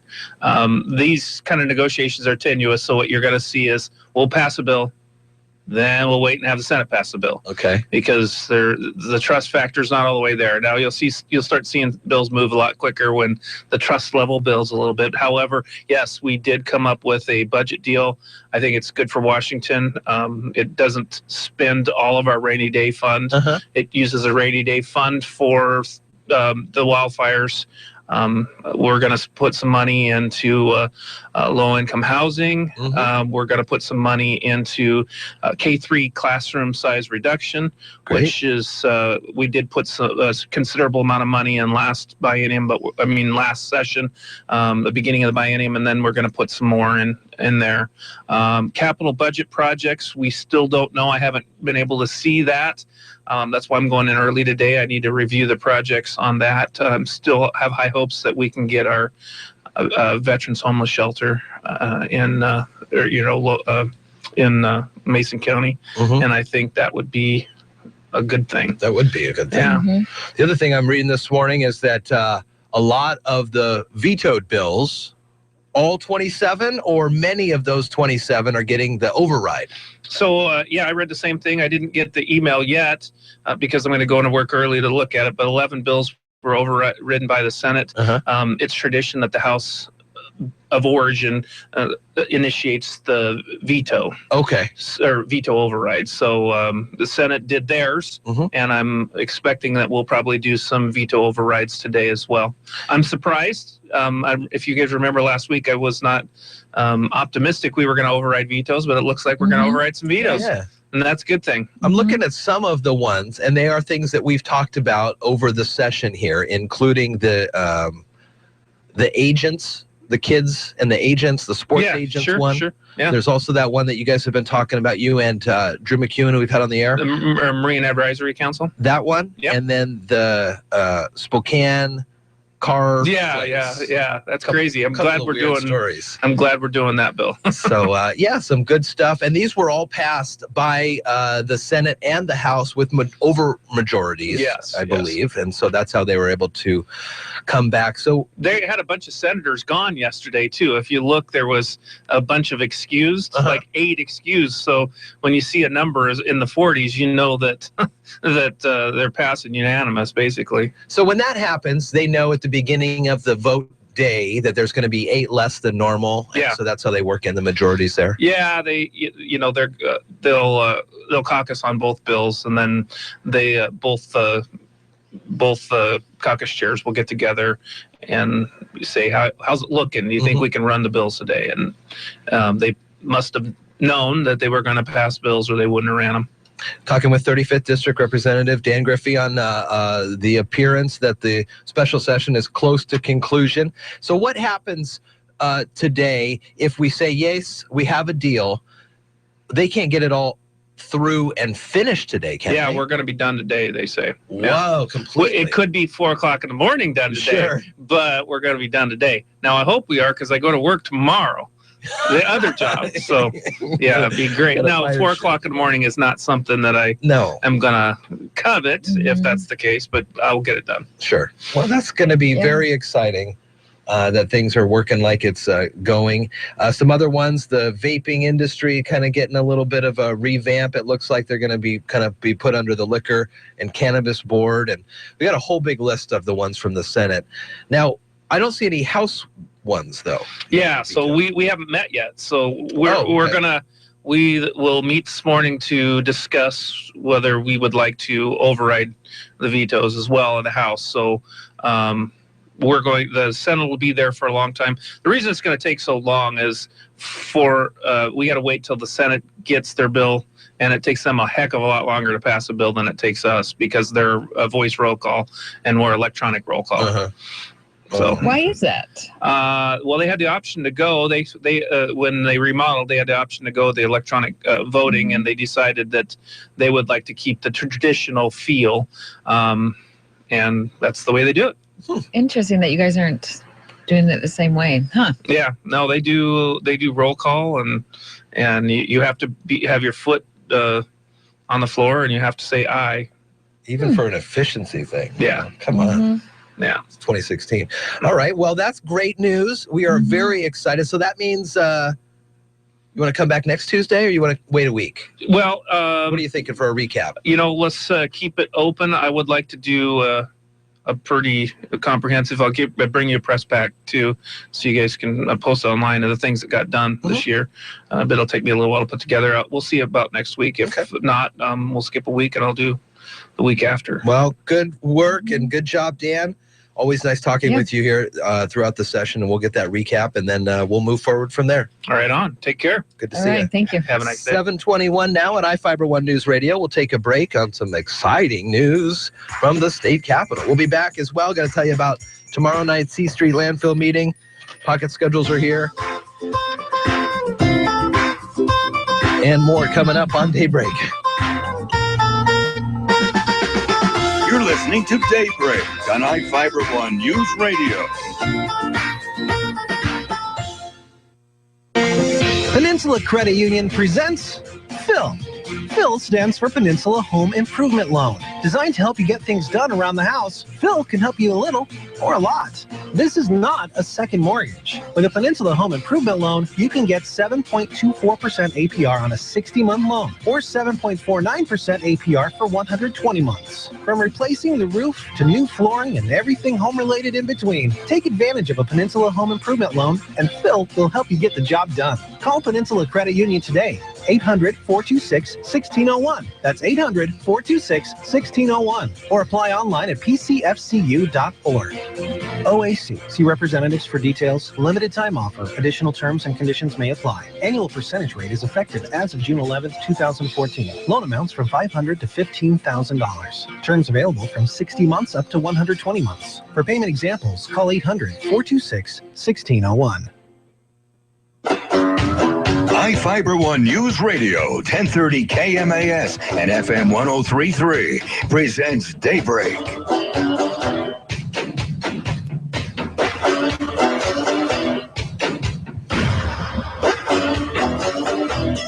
.23 at iFiberOneNewsRadio.com. Good morning to you. I'm Jeff Slakey along with Carol Gardner. Hi, Carol. Good morning, Jeff. What do you see there on the Twitter? You see that Scott Walker is announced his support for who? Or Ted Cruz. Oh, we're getting down. Yeah, that works. We'll have Marty Crow on at 8:15 this morning, the Habitat for Humanity's executive director, scheduled in the next segment, but we're pushing that to 8:15, talking with him about the fact that they've decided to build their 25th home in the city of Shelton, taking advantage of the city commission's recent reductions in fees. So that's what's going on there. Anyway, sorry, back to you on the Scott Walker thing. So big primary coming up. A week before the Wisconsin primary. So Governor Scott Walker endorsed Ted Cruz. So interesting. I mean, it's all going to play out very interestingly with the whole not backing Trump, but some are, I mean, I don't know. You don't back, you follow your party, you don't follow what's going to happen at the convention. Sort of crazy. So he still can't turn to independent, can he? It's way too late for that. He can do whatever he wants. I'm sure he's still got some money left over. Remember, he ran. Well, I know, but legally, when's the last time you can change your party? It's more based on how you can get your name on the ballot in all 50 states. That was the Michael Bloomberg problem, where in the beginning of March, you needed to kind of get all your information out to the states to try to get on as a third party. I think if you were to decide now, it'd be too late. Yeah, that's what I meant. Yeah, so. Well, we'll see what happens there. A week away, as more and more news between the candidates comes back and forth. Mariners pocket schedules are here. You can come by KMAS Studios, iFIBER One News Radio Studios at 210 West Coda. Come see the Cruiser, Nelson Cruz, on the cover of the pocket schedules. Great resource to have so you know when to listen to the games on iFiberOneNewsRadio.com. We've got them for you all season long. All the way into October. I mean, just because that's how the schedule lands. But wouldn't it be nice to see the Mariners and the Cubs in the World Series this year, Carol? Yes, it would. It definitely would. People are saying the Cubs are making it this time. Really? That's what they got Joe Madden, the old Tampa Bay Rays coach, the guy with the glasses who looks like a young guy. He brings in all these weird animals into spring training. He brought a bunch of bear cubs because he's the Cubs. He's brought in flamingos and boa constrictors. It's to lighten the mood. It's to try to remind these maybe guys. Maybe he brought the bees. Could have sort of backfired on him. Think about that. He could have been the one that brought the bees. He is backfired a little bit. They were supposed to be for a presentation on honey, and it turns out that they got loose. Yeah, or at least that's what that cover story was when they infiltrated the Mariners. Allegedly. Tomorrow night from 5:30 to 8:30 at the Mason County PUD 3 building on East Johns Prairie Road. The public hearing and extended comment period goes on for the Shelton C Street landfill. The Department of Ecology for the state will host a formal meeting tomorrow night from 5:30 to 8:30 at the PUD 3 buildings on East Johns Prairie Road. You can verbally comment or write some comments down. They'll take all the comments that they get and put them in the file. In the Shelton C Street landfill file and move ahead with that one. Again, tomorrow night, we encourage you highly to go if you have any information on that. 726 at iFIBER One News Radio. Good morning to you. Jeff and Carol, we're looking at some of the stories with Mary Lynn Foster's news in 3 minutes. Special session, as we just heard from Dan Griffey, could be coming to a close. Former city commissioner has volunteered to move a historic building that we talked about in the on the Simpson property. There's a building there that needs to be moved because it's right in the middle of where they need to lay a bunch of power lines and whatnot. Permits are hampering growth in the aquaculture industry. That's one of the things that the roundtable found. And this week's roundtable topic is tourism. They're going to be meeting, the EDC is going to be meeting today in Belfair and tomorrow in Shelton to talk about all that good stuff.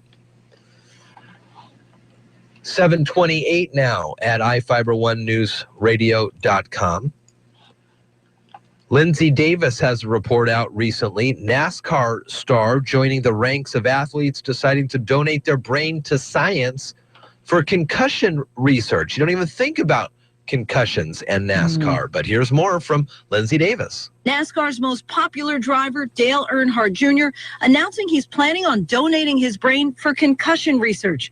The two-time Daytona 500 champion tweeting a Sports Illustrated article about 3 former NFL players who are planning on donating their brains for CTE research, saying he too will participate posthumously, writing, "What use is it to you at that point? I'm going to donate mine." Huh. Interesting. I can, I watched a lot of NASCAR, and those in the driver cams, those guys are shaking constantly. Oh, yeah. Just regardless. And then the wrecks that they are involved with, those things flip around. I've ridden in a race car. I drove a race car, and it is very shaky if you're getting in there, and you're kind of shaking around. And I didn't even have all the big security features that these guys do. I don't think all the top-notch equipment. Right. And I could definitely see how you're shaking there. Your brain's this soft glob of it's just like a big thing of Jell-O or something. Smashing around inside a hard shell. For sure. It's like a Cadbury cream egg. Put a little bow on Easter there. 7:30 now. Good morning to you. Shout out to folks watching and listening in Palm Springs this morning, where I'm sure it's very sunny. It's going to be 70 here, though. You're listening to Daybreak on iFIBER One News Radio. Local news is brought to you by Fred Holmes Tree Service. FredHolmesTreeService.com, 427-4489. From the iFIBER One News Radio studios, I'm Mary Lynn Foster. House Democrats and Senate Republicans could end the overtime special session today. They announced yesterday that they've reached a deal on the supplemental budget and could vote on it today.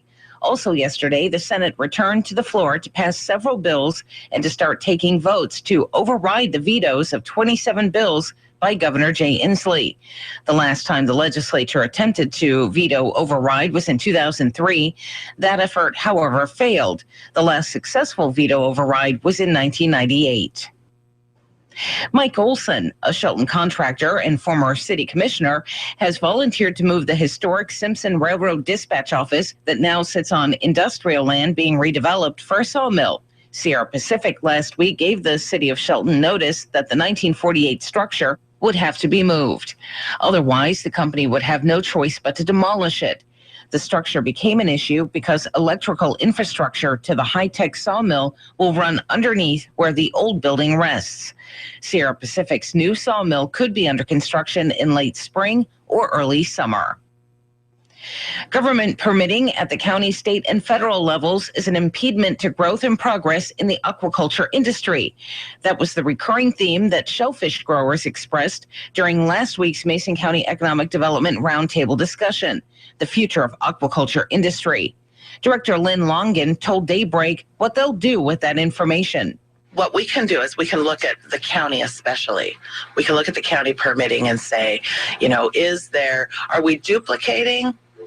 Are we adding regulation and permits that we don't necessarily need to because it's already being done at state and federal? I don't know. I don't know the answer, but we can definitely look into it. A final aquaculture strategic plan will be presented in July.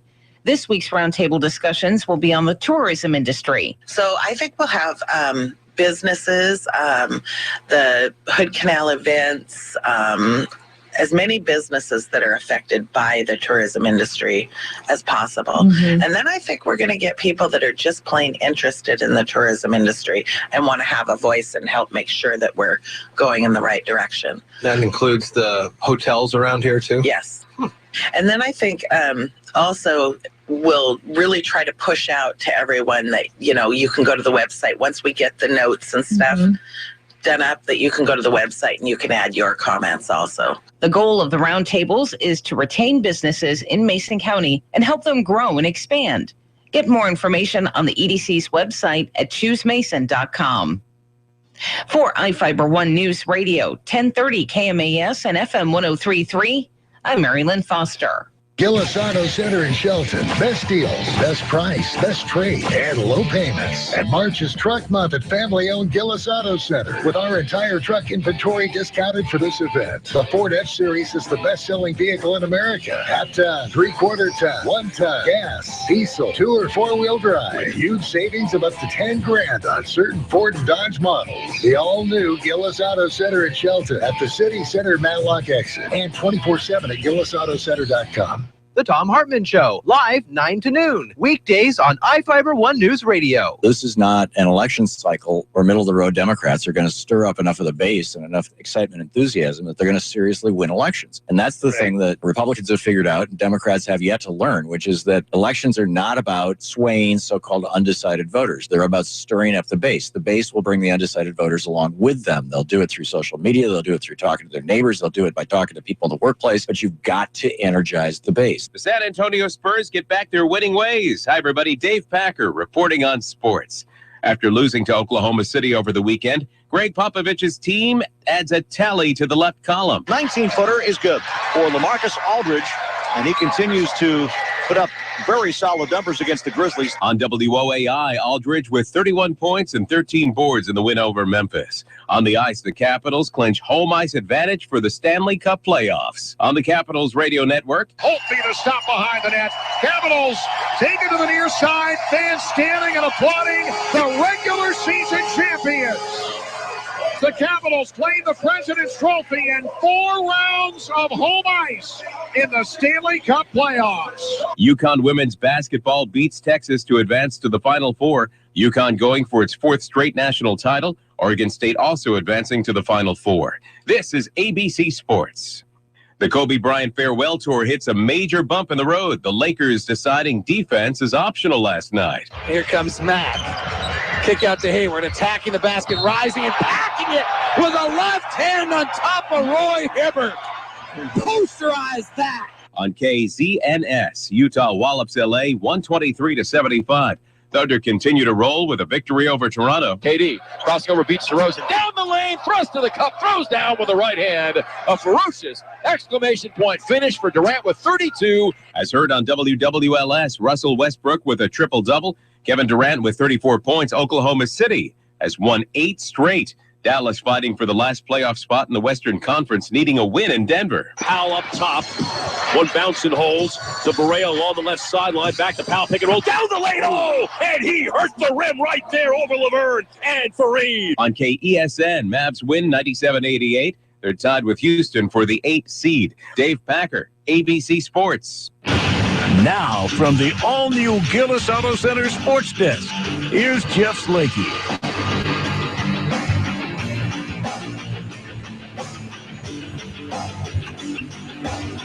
Thank you. Good morning. 7:35 at iFIBER One News Radio. It wasn't just Robbie Cano who had a great game yesterday. Yikes. Here is Cruz, who demolishes this pitch out to left center field. That is on top of the berm, and they're going to go chasing for it. That was your chance to work in your home run call. So things like that get guys excited. So another big win for the Mariners yesterday as we inch our way towards the regular season beginning on Monday the 4th here. We've got the start of our Mariners Monday trivia contest coming up on the 11th. It'll be based off of a game previous. You'll hear the news in Sports Director Sean Wells' Sports Reports, giving you key information you need to win tickets to upcoming Mariners games this season. Portland Trail Blazers are 6th in the Western Conference. Just 7 games to go, 105-93. The win yesterday. Sidney Weiss scored 18, including 3 free throws in the final 34 seconds. And Oregon State advances to the women's Final Four for the first time, beating the Baylor Bears 60-57 last night. 7:37 here now at iFiber1newsradio.com. Congratulations to the amazing High Climbers dance team for placing 2nd at the state dance competition last week. And today on the schedule, boys soccer here at home against Foss. Boys and girls golf heading to the Rolling Hills Golf Course this afternoon. Girls tennis at Bellarmine Prep.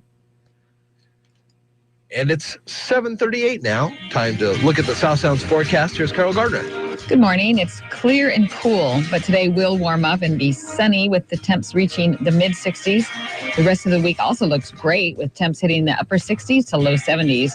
And right now it's 35 in Shelton. Now, from the iFiber One News Radio studios, it's Daybreak. Providing local news, sports, weather, and interviews to the South Sound's most important people. You, from business leaders to politicians, from activists for change to advocates for the poor. Your neighbors and newsmakers are here on Daybreak. Good morning. I'm Carol Gardner along with Jeff Slakey, and we have a great show for you today on Daybreak. We're streaming audio and video this morning on iFiber1newsradio.com. You can follow us on Twitter at iFiber1Radio and search for 1030 KMES in your Facebook search bar. Today on the show, we're going to have Marty Crow about 8:15, and he's going to be talking about Habitat for Humanity. They're going to build their 25th house. So we will see what is going on with that. And in addition to Mary Lynn's news, there's more regional news this morning. Personal data stolen during burglaries of a federal office. And Tacoma moves possibly towards plastic bag bans despite public pushback. Nuclear power plant near Richland unexpectedly shuts down. And we heard a little bit earlier, lawmakers appear to close on conclusion of special session. We heard Dan talking about that earlier, and he's 99.9% sure we'll that it could happen. Replay interview and video up on the website later today after we get off the show. Additionally, Sierra Pacific Industries announced that pile driving begins Monday on the waterfront. Community Relations Manager Lisa Perry said over 500 pilings will be driven in over a 3-month period for the new high-tech sawmill. Pilings will support the sawmill's footings and some of the heavier equipment. Pounding sound is going to be loud, and you'll hear it in the downtown area during business hours. That is the only time allowed per state Environmental Policy Act process, though. So just, what is business hours these days? 9 to 5, something like that? 8 Pretty to much. 4? 8 to 4, 7 to 3. Some 8-hour period in between it. 7 to 7. Could be 7 to 7. Yeah. The sawmill is scheduled to be completed early next year. For more information, we've got a ton of stories on iFiber1newsradio.com regarding Sierra Pacific. And cash cameras and laptops were stolen from desks in some federal office buildings during February and March in downtown Olympia. One of the offices included the Federal Department of Child Support Enforcement. Homeland Security notified Olympia police that 2 hard drives were also stolen, containing personal identification from potentially thousands of people. Information collected from law enforcement led to the arrest of a 28-year-old Nicholas Perring of Olympia. Officials searched Perring's vehicle and hotel room, so he was not from the area, I'm guessing. And many things were recovered except the hard drives. Weird. Yeah, so the investigation's ongoing, and if you know anything, contact details are on iFIBER1newsradio.com under the regional tab. So we'll have that story up a little later with some information to contact Homeland Security and the Olympia Police Department. We're going to take a break here in a minute. After the break, Carol's passed along a story for me about, it turns out I'm not going to be able to get new plush bathrobes anytime soon. But they could use the same technology, perhaps, for these hard drives. We'll talk about washable RFID.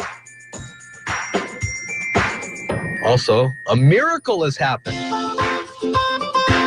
Have those stories and more right after this break on Daybreak. You're listening to Daybreak on iFIBER One News Radio. You know, there's nothing like the look and feel of a real newspaper.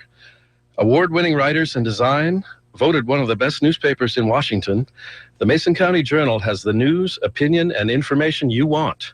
Full of colorful photos and great-looking ads, share it with family and friends. No electricity required. Look for us at over 80 locations throughout the county or visit masoncounty.com. The Mason County Journal, a big part of this wonderful place we call home. Advice for retirees. I'm ABC's Chief Business and Economics Correspondent, Rebecca Jarvis, with today's tax tip. Those golden years may not be so golden as you hoped come tax time. It's very important to realize that when you retire, your taxes may very well go up. Tom Wheelwright is the CEO and founder of CPA firm Provision. He says you're losing some big write-offs. You don't have your business deductions. You don't have your employment deductions. If you're really lucky, your kids have moved out, right? And so you don't have them as dependents. And you may have paid off your house. So you have a lot fewer deductions. So it's best to look ahead. The IRS's Eric Smith says if you want money for retirement without paying tax on it, you can enroll in a Roth IRA or a company 401k. What you're essentially doing is putting in money up front. You're not getting a tax deduction, but the money grows tax-free. And if you withdraw it properly, it's tax-free. With today's tax tip, Rebecca Jarvis, ABC News. Wittenberg CPA is a professional accounting, tax, and financial consulting firm serving the diverse needs of their businesses and individual clients. They bring excellence and integrity to every aspect of their work, from accounting software support like QuickBooks to tax preparation for individual and business needs, as well as personal, financial, and estate planning services. Wittenberg CPA has the services you or your business needs this year for taxes. Find them online at wittenbergcpa.com or call 426-0230. That's 426-0230. iFIBER One News Radio, 1030 KMAS and FM 103.3 presents Daybreak. Well, good morning. I'm Jeff Slinky with Carol Gardner on Daybreak here. It's a Tuesday. Morning to you, Carol. Good morning, Jeff. Streaming audio and video this morning all around the world at iFIBER1newsradio.com, on the Twitter at iFIBER1Radio. You're on Facebook, right? Do you get on there a lot these days? I do it for... no, not really, actually. I guess I don't. Have you ever used their search bar? Yeah, all the time. Do you really? Yeah. It's very easy. I used it like 4 times. Had an account for 10 years. In that search bar, you can type 1030 KMAS. We pop right up. You get you like us, you get our local news right in your news feed. Marty Crow coming up at 8:15 and a half an hour to talk about the 25th home Habitat for Humanity will be building. And it's going to be within the city limits, taking some advantages of the city commission's fee reductions on sewer and hookup and water and stuff like that. Mary Lynn Foster at 8:04 and ABC News at 8 o'clock. Want to steal a hotel towel, Jeff? Not anymore. Yeah, it's because you heard my story. So hold on. Okay, go ahead. Okay, so the headline is, want to steal a hotel towel? Check for a new tracking chip first. Uh-oh. So towel thieves, consider yourselves warned. Okay. Hotels nationwide are tired of a trend that leaves them missing about 5 to 20% of their towels almost every month. That's a lot of towels. That is a lot of towels. So this new tech company, Linen Technology Tracking, it's a Miami-based company, patented a washable radio frequency identification, RFID chip for hotels to sew into their towels, robes, and bed sheets. The chip will trigger an alarm if a guest tries to take a tagged item from the premises. So here, I've never done that. I've never taken a towel from a hotel. You never? I don't think so. I have never either. Really? That's an interesting answer. Yeah. And then they come around and say, no. I've never taken a bathrobe either. I have never taken a bath. So here's the deal. You only get so if you're traveling, right? You're in a hotel. You most likely have been on an airplane first. Right? Yeah. So these days you got 50 pounds. I can't be adding these things. My luggage, right as we get going, already is at 50 pounds. So I can't be taking in more linens. So you don't do a little less luggage in case to save room to buy something? No. Or you're traveling? No, when we went to San Diego the other day, we were at 50.4 pounds. Oh. Because you got to be right on it.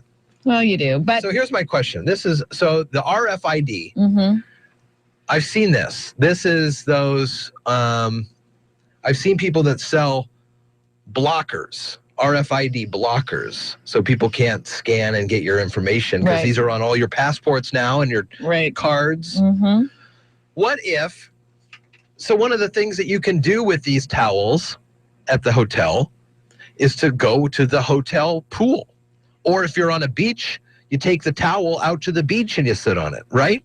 Yeah. I mean, that's what you used to be able to do. So, it says off the hotel premises. So the pool, I imagine, is part of the hotel. Okay. But the beach, obviously is not part of the hotel, but maybe you can check out your towel. They just started to do it. And there's 3 hotels in Honolulu, Manhattan, and Miami. They want to remain anonymous. The hotels do? Yeah. So what I'm thinking is, can you see the RFID chip? Possibly not if it's sewn in like to the logo area. I don't know. But they also say it helps hotels monitor linen demand and adjust their supply accordingly, which, that part makes sense. But you could always put one of those blockers on if you really wanted to. If you're that into, if the towel is that plush.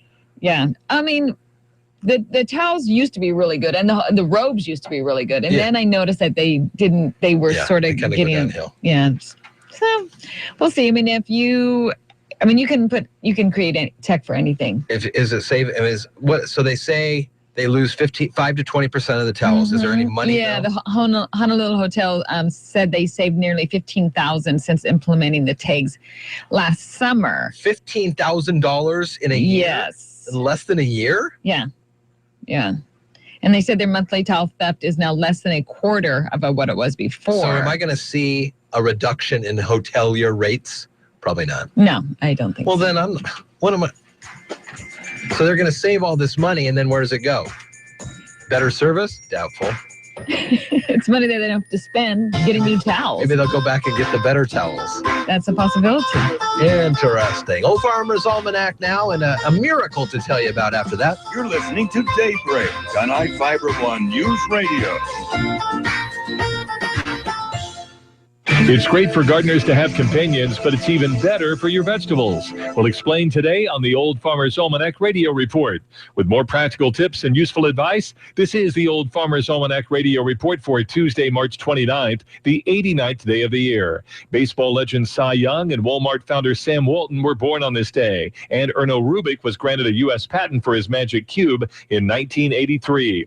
If you're sketching out garden plans for the spring, keep in mind the benefits of companion plants. For example, herbs like dill and basil scattered near tomato plants can keep them free from hornworms. Marigolds are good near almost any vegetable, repelling beetles and nematodes. And many consider the companion plant trifecta to be corn, beans, and squash. Native Americans found the trio so mutually beneficial, they often referred to them as the Three Sisters. And there's the Old Farmer's Almanac Radio Report. Learn more about companion planting at almanac.com. iFIBER One News Radio, 1030 KMAS and FM 103.3 presents Daybreak.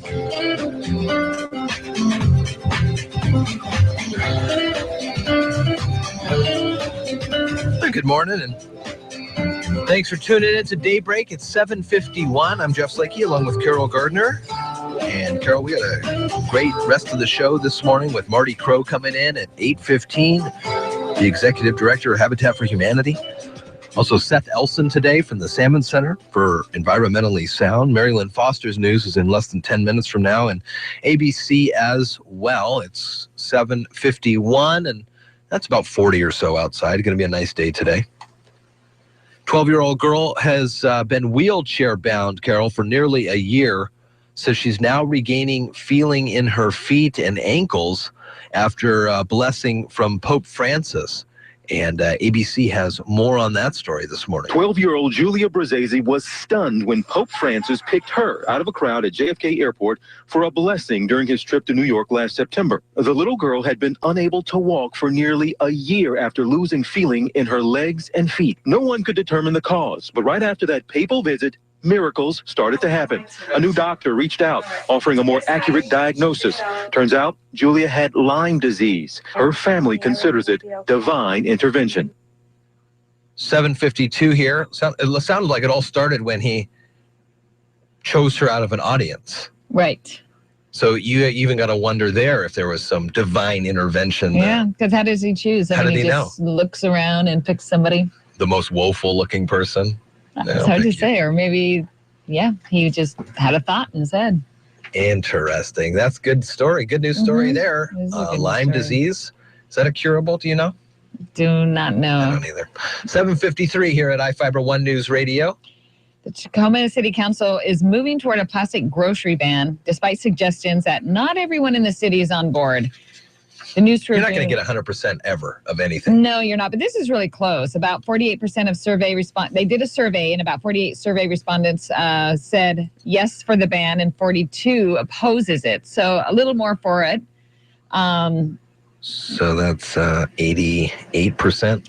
Yeah, the rest was undecided. So would you feel that an undecided vote is in favor traditionally or in opposition traditionally? A non-cast vote. Well, I would say that if you are undecided, then you don't really have a say because you didn't make a decision. So then you would just go with the 48 versus the 42. Right. Well, I'm just wondering about how many no votes, or they didn't have anything, and that led to... I don't know. That part I don't know about. They don't have any. They only have the 48% yes, 42% no. But if they do pass this, and the Tacoma City Council wants to pass it without a vote, they'd be about the 15th city in the state, or the 15th entity to prohibit stores. Because I know all of Thurston County has it, but not every city in Thurston County has a ban. Say that again? Thurston County has a ban, but not every city that resides in Thurston County has a ban on it. And I've been to some stores that give out bags. Give out bags? Like plastic bags. For free? Yeah. They still have stockpiles of them, and they still give them out. When you're at the counter? Yeah. Really? You don't even have to ask for them. In Thurston County? Yeah. So maybe you're in a... No, I was at a major big box store in the heart of West Olympia. Interesting. Yeah, it's very strange. Maybe they thought you bought them. I think it's a great... it's 5 cents. Okay, great. The business should eat that because it's advertising. And you walk around and you got the bag, it's got the name of the store in it. I know, but the whole thing is to try to get people to not use plastic bags.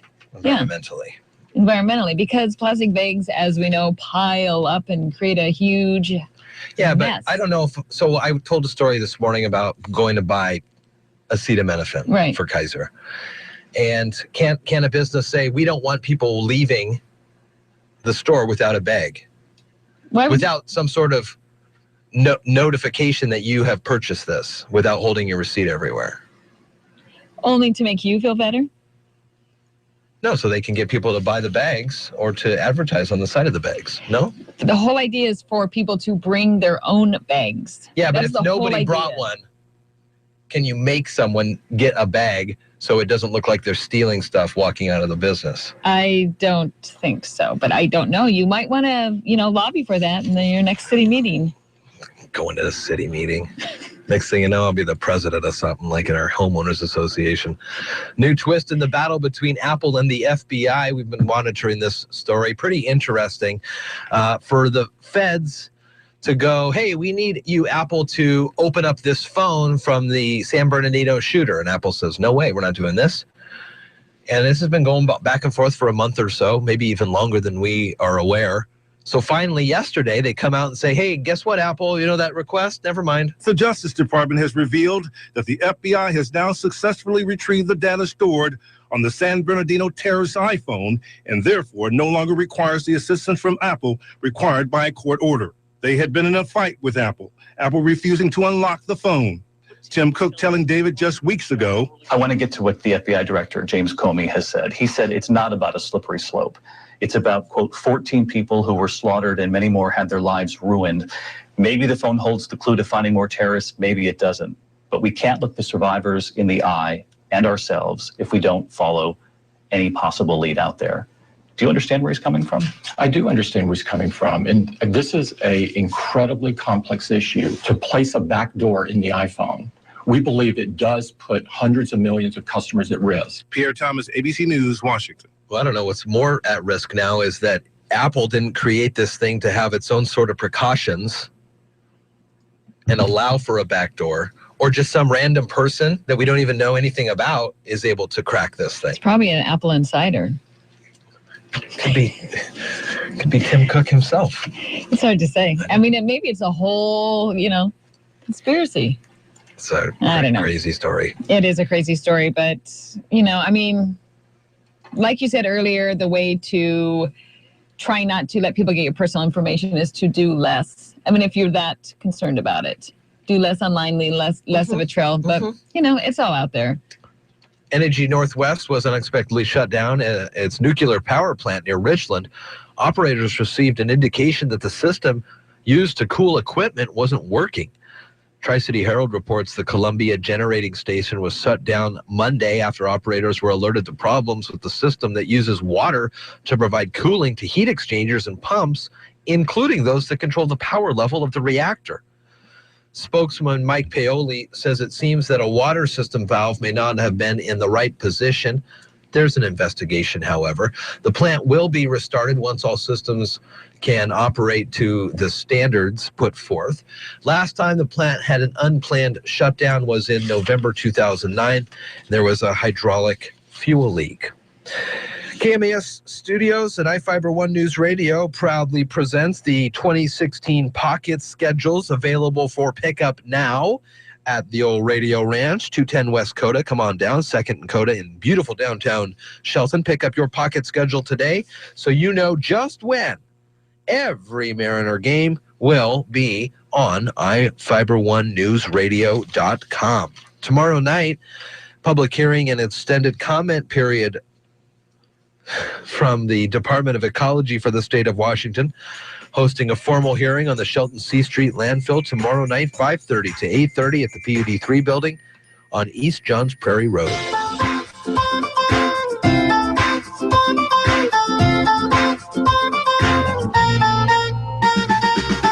You're listening to Daybreak on iFIBER ONE News Radio. Dave Ramsey helps you handle your money. Weekdays from noon to 3 on iFIBER ONE News Radio, AM 1030, FM 103.3, KMAS Shelton. Here's the latest from ABC News. I'm Karen Chase. After a few tense hours on the tarmac, the hijacking of an Egypt Air flight ended without a shot fired or a single injury. The flight was diverted to Cyprus, where the hijacker surrendered. But ABC's Terry Moran tells us the incident is raising new questions. The president of Cyprus said categorically this hijacking was not terrorism. Then, amused, he suggested the motivations of the hijacker may have been a love triangle gone awry. Always there is a woman in India. This incident coming just 4 months after 224 people were killed on Metrojet Flight 92 268 when a bomb blew up that plane just minutes after takeoff from the Red Sea resort of Sharm el-Sheikh in Egypt, bound for Russia. Now, urgent questions about Egypt's massive security lapses at the country's airport. The man who drew a gun at the Capitol yesterday and was shot by police is in critical condition. The weapon turned out to be a pellet gun. Officials have arrested him before. He disrupted a House session last year by shouting. An escaped murderer is back behind bars in Ohio. Details on his recapture from ABC's Ryan Burrow. Late Monday night, the Ohio Department of Rehabilitation and Correction tweeted that a joint task force helped capture John Moody without incident just before 11 p.m. in Nelsonville.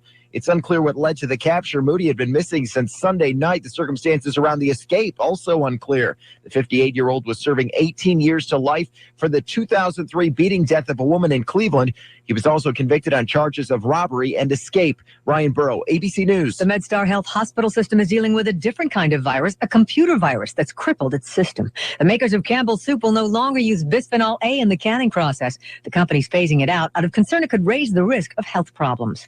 When it comes to ego and art, bigger is better and brings even bigger bucks. A study finds the more narcissistic the artist and the bigger his or her signature, the more money the paintings fetch. Just one standard deviation can net a 16% price increase. This is ABC News. QL1, does Rocket Mortgage require me to fill out a bunch of paperwork? Negative control. Rocket Mortgage by Quicken Loans is the first on-demand mortgage machine that quickly imports your financial data. You can go through the entire mortgage approval process in minutes. That is fast, like rocket fast. It also works on any internet-ready device, so you can get a Rocket Mortgage at any time or place you choose. Over. 3, 2, 1. Rocket Mortgage at QuickenLoans.com. Push button, get mortgage. Rocket. Equal housing lender. Licensed in all 50 states. NMLS Consumer Access.org number 3030. How do most people discover the blends of tea they like? Trial and error. But at Twinings of London, we believe in just trial. That's because we have 9 master blenders traveling the world to find the best teas, spices, and herbs for the perfect balance of taste, flavor, and aroma. With over 50 great tasting varieties, we wouldn't mind if you tried them all. Twinings of London. Teas that fit your every mood. Available at Amazon or Bed Bath & Beyond. A racially motivated murder spree at a South Carolina church will mean changes for school kids hundreds of miles away. ABC's Jim Ryan explains. The debate over Confederate images has grown more intense across the South, including in Austin, Texas, where the namesake of Robert E. Lee Elementary School has drawn fire nearly 150 years after his death. The man, to me, was slime, because you don't fight to keep my great-grandfather in bondage. Southern heritage advocates call it revisionist history and a waste of money. You cannot even afford campus security, and you want to spend funds on name changes? Last night, the Austin School Board voted 8-0 to change the name of Lee Elementary. A substitute name has not been decided. Jim Ryan, ABC News. A tie vote by the Supreme Court has resulted in a victory for unions in more than 20 states. Many can now continue collecting fees from workers who choose not to join, since the tie leaves in place an appeals court ruling that upheld the practice. The court is operating with just 8 justices since the death of Antonin Scalia, who, by the way, was against the practice. Karen Chase, ABC News. Local news is brought to you by Shelton Health and Rehabilitation Center. Find them online at sheltonhealthandrehab.com. From the iFIBER ONE Newsradio studios, I'm Mary Lynn Foster. House Democrats and Senate Republicans could end the overtime special session today. They announced yesterday that they've reached a deal on the supplemental budget and could vote on it today. Also yesterday, the Senate returned to the floor to pass several bills and to start taking votes to override the vetoes of 27 bills by Governor Jay Inslee. The last time the legislature attempted to veto override was in 2003. That effort, however, failed. The last successful veto override was in 1998.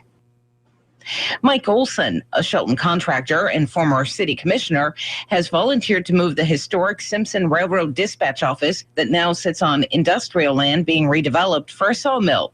Sierra Pacific last week gave the city of Shelton notice that the 1948 structure would have to be moved. Otherwise, the company would have no choice but to demolish it.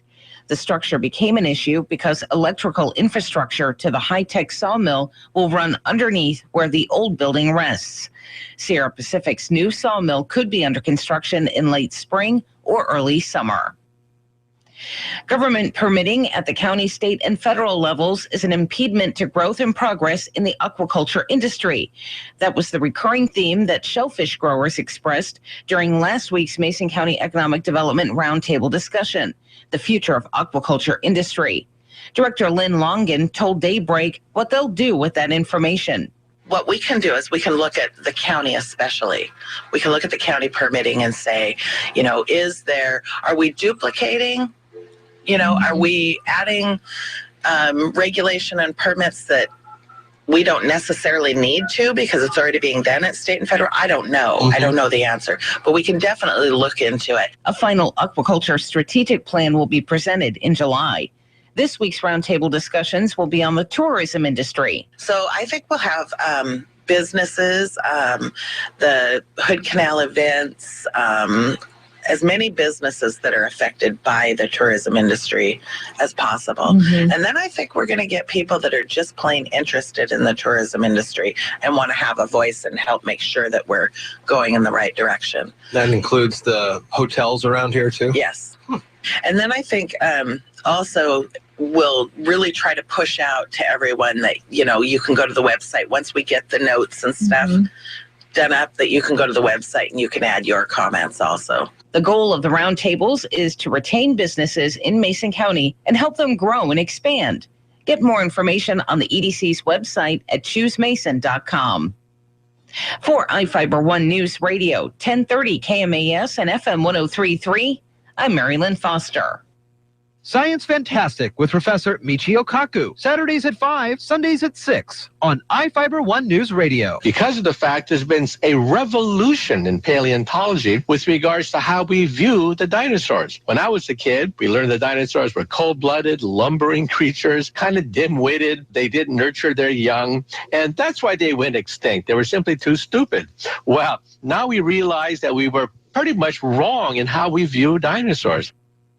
I'm attorney Harold Carr. During the past 25 years, more than 8,000 people have trusted me to handle their personal injury cases. I understand how an injury can disrupt your life and cause financial hardship for you and your family. At the law firm of Harold Carr, we have 5 attorneys and 19 staff members experienced with negotiating and litigating with insurance companies. So if you feel the insurance company is not dealing with you fairly, call me, Harold Carr. Let us deal with the insurance company so you won't have to. Car accident? Call Carr or visit us online at haroldcarrattorney.com.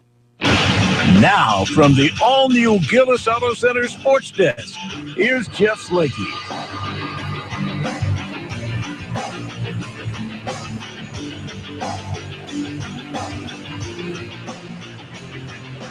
Well, thank you. Good morning. 8:08 here at iFIBER One News Radio. Congratulations to the High Climbers dance team, second at the state dance competition last Saturday. Mariners continue their winning ways. Robbie Cano hit a drive over the giant batter's eye in center field for his 7th spring home run. The Mariners rallied for a 6-4 win over Kansas City. Cano also connected 3 times in Seattle's win against the Cubs on Sunday. Regular season baseball action gets underway Monday the 4th. Afternoon game for you here on the radio, taking on the Texas Rangers. Pregame at noon, and it's going to be a 1:05 first pitch to start off this season. Reserve Allen Crabbe scored 21 points. The Blazers cruised past the Kings of Sacramento last night in NBA basketball action, 105-93. There's 7 games to go left in the season. Portland is 6th in the Western Conference. Today, back to high school sports. Boys soccer against Foss here at Shelton. Rolling Hills Golf Course going to be the home matchup for Olympic as they welcome the boys and girls teams here from Shelton. And Bellarmine Prep is the home stadium for girls tennis today. That's all coming up on the docket. Thinking likely it'll all happen because it was super nice yesterday. And it's going to be super nice today. Good morning. It's clear and cool, but it is going to be super nice, as Jeff is saying, with temps reaching the mid-60s. And the rest of the week also looks awesome, with temps hitting the upper 60s to low 70s. Right now, it's 35 in Shelton. Now, from the iFIBER One News Radio studios, it's Daybreak. Providing local news, sports, weather, and interviews to the South Sound's most important people, you. From business leaders to politicians, from activists for change to advocates for the poor, your neighbors and newsmakers are here on Daybreak. Good morning. I'm Carol Gardner along with Jeff Slakey, and we've got a great show for you on Daybreak. We're streaming audio and video on iFIBER1Newsradio.com. You can catch us on Twitter on iFIBER1 Radio, or you can look us up on Facebook at 1030 KMAS. Today, in about a couple minutes, we're going to have Marty Crow with Habitat's executive director talking about their 25th house that they're going to be building. In addition to the news Mary Lynn just told us about, there's more news in the morning headlines, such as pile driving rings in the new sawmill, and that's going to start next week. Personal data stolen during burglaries of federal offices in Olympia. Tacoma moves possibly towards plastic bag ban despite public pushback. A nuclear power plant near Richland unexpectedly shuts down. Lawmakers appear close to conclusion of special session. We just had Representative Dan Griffey in, and he is 99.9% sure that they will finish this special session by, what did he say, in the morning? By today. He thought by today. 4 in the morning. But today could be Yeah. into tomorrow morning. Into tomorrow morning. If it's, if they don't, when does the day actually end? If you're still continuing to work on the day's business, just because it's the evening, right? Still the day. Just because it's the overnight, you're still working on that day's business. So then if they finish at 4 in the morning, it goes to the supplemental bill will go to Inslee's desk and he can sign it. He has to look over it and has to sign it by the 31st because that's the end of the month and that's when the special session ends. I'm guessing. But next week, they won't be in session, 99.9% positive. All right. Sierra Pacific announced that pile driving begins on Monday here in Shelton on the waterfront. Over 500 pilings will be driven in over a 3-month period for the new high-tech sawmill. The sound will be loud, and you'll be able to hear it all throughout the downtown area during business hours, but that is the only time it's allowed, business hours, per the State Environmental Policy Act process. We've got a lot of great stories chronicling the history here so far that Sierra Pacific has made on iFIBER1Newsradio.com. Marty Crow coming up in a couple of minutes here on Daybreak. You're listening to Daybreak on iFIBER1 News Radio. It's time again for Fiddle Fest, state and national camps with a variety of old-time Celtic and bluegrass fiddling. 2 big shows Saturday, April 2nd at 1 and again at 6 at the Performing Arts Center at Shelton High School. Tickets are $10 at the door, $5 for students. Proceeds go to the Shelton Music Program and Youth Music Scholarships. For more information, go to sheltonfiddlefest.org. Brought to you by the Washington Old Time Fiddlers Association.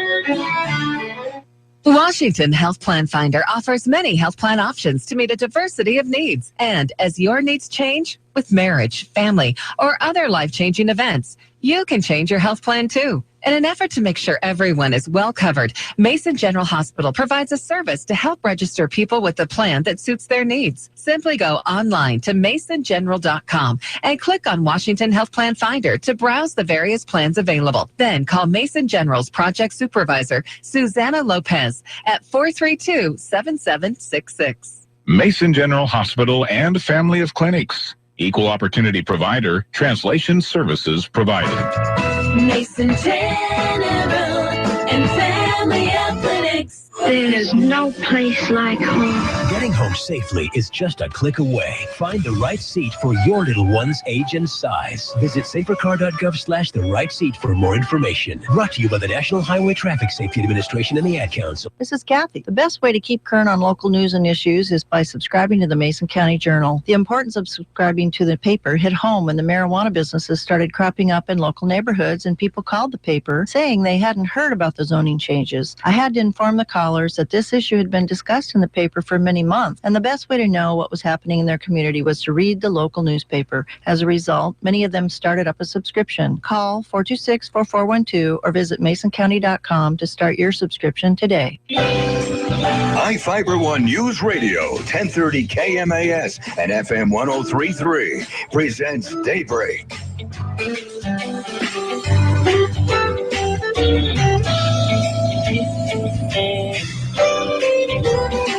8:15 here at iFIBER ONE News Radio. Good morning to you. I'm Jeff Slakey along with Carol Gardner. Carol. Good morning, Jeff. Habitat for Humanity of Mason County will build house number 25. And the groundbreaking is scheduled for no fooling this Friday at 10 a.m. We are happy to have in studio Executive Director for Habitat for Humanity, Marty Crow. Morning, Marty. Good morning. Thanks a lot for having me on. Heck yeah, it's always nice to talk about Habitat for Humanity and the great things that you and the organization does. HabitatMasonWa.org, the website where you can get a lot of great information.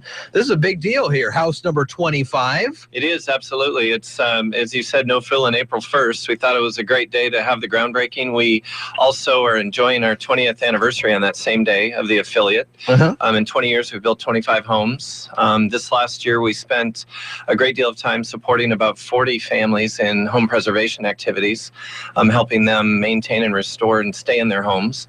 So there's a couple of efforts going on, a combination of new home construction and also preserving existing homes. So we've had a lot of fun, a lot of work's been done over the last few months. 25 homes in 20 years, that's a pretty good pace. Is that how does that rate with the other habitats? You know, it really, you talk to some habitats even close to us, and some build, for instance, in Olympia, they may build 5 to 7 homes a year. They're a lot bigger market. They also have a lot larger funding base, and they have retail stores like ours that support the majority of our mission, and they benefit from those stores at considerably higher sales levels. But, you know, touching a little bit on our restore stores, we have one in Belfair, one in Shelton. They both have been doing exceptionally well this year, first quarter. We're very excited about the sort of ramp up, if you will, and the support we've had from the community. I truly believe a good portion of, or the real way to measure the success of the stores is the amount of donation that comes in the back door. It's not so much the amount of people that come in the front door. So I've been working with the community to gain more awareness about how to donate to our stores. You know, to me, it's easier to get somebody to donate a couch than to get them to write a check. So I really do enjoy and appreciate all the support we've had at the stores.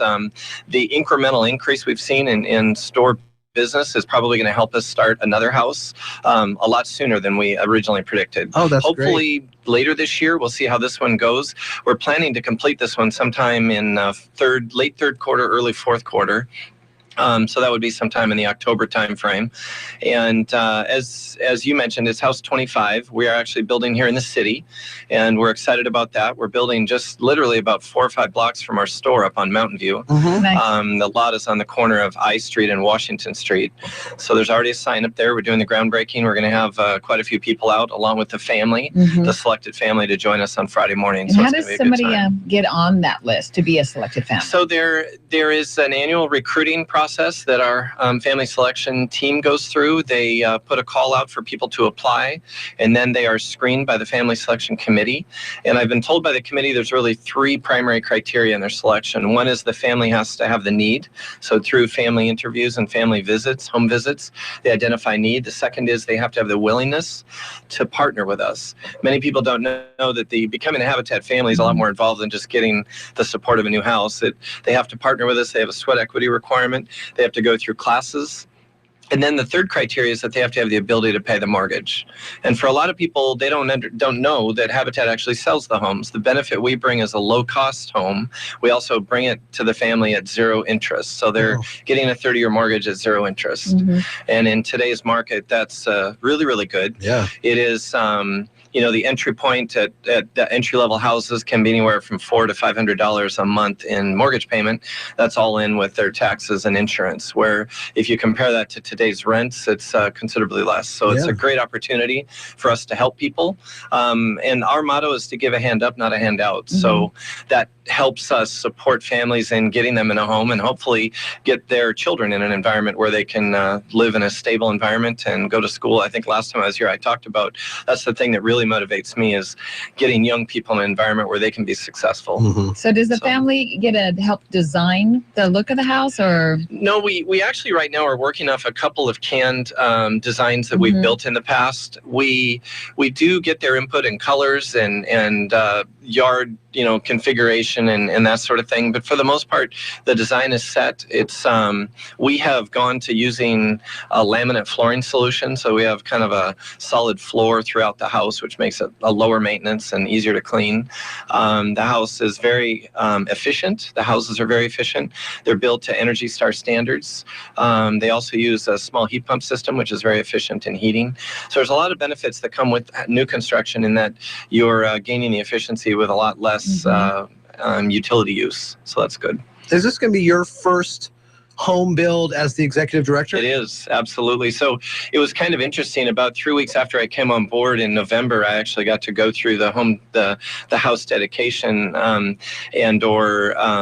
the bringing a new family into a home. So I saw the very end of the process.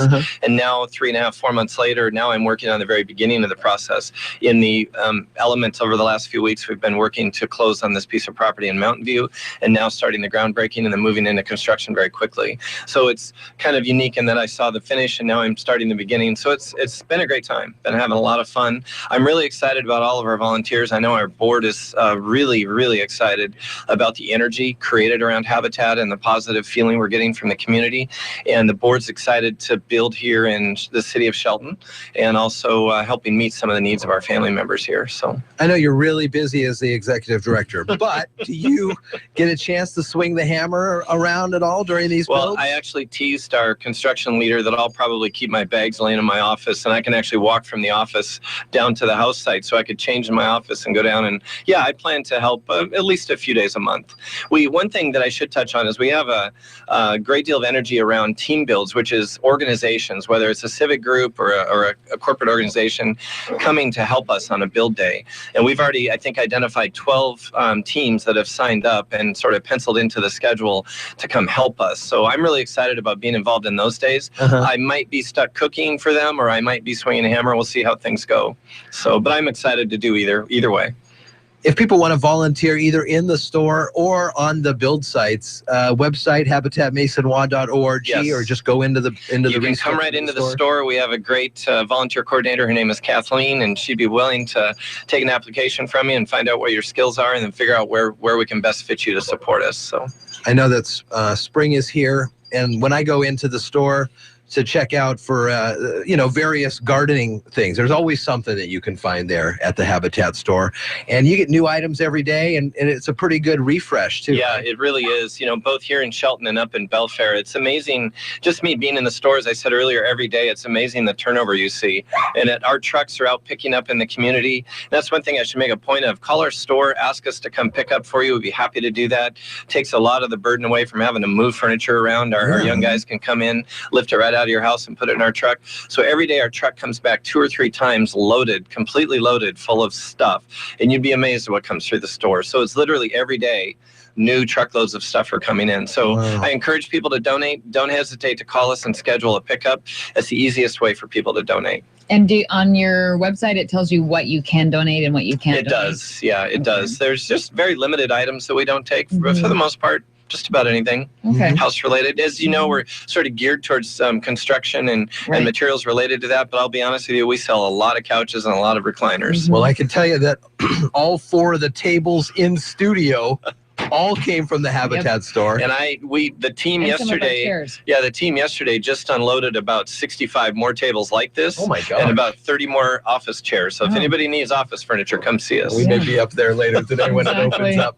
Marty Crow talking about the 25th house this Friday at 10 o'clock. The address 2137 Washington Street. It's at the corner of I and Washington, just down the road from the Habitat store up on the hill in Shelton. Marty Crow, Executive Director, thanks for coming in today. Terrific. Thank you for having me. Nice talking with you as always. 8:25 now. We'll take a quick break. Marilyn Foster has the latest in local news. Karen Shade has the stock reports, and it's all coming up next on Daybreak.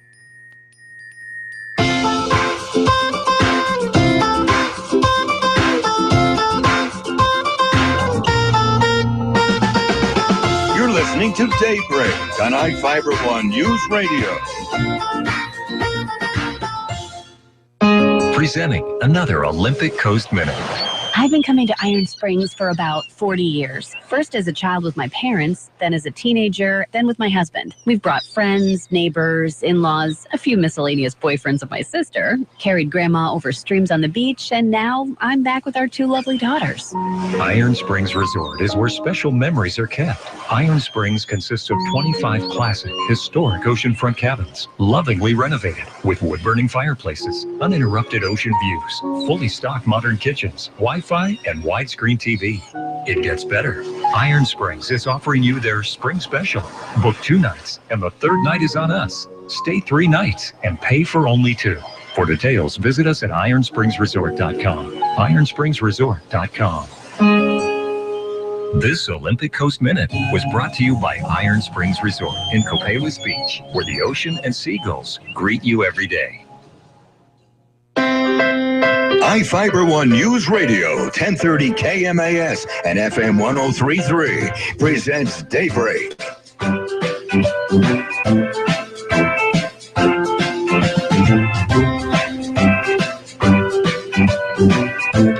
Coming up on Daybreak, we're going to have Mary Lynn Foster's news.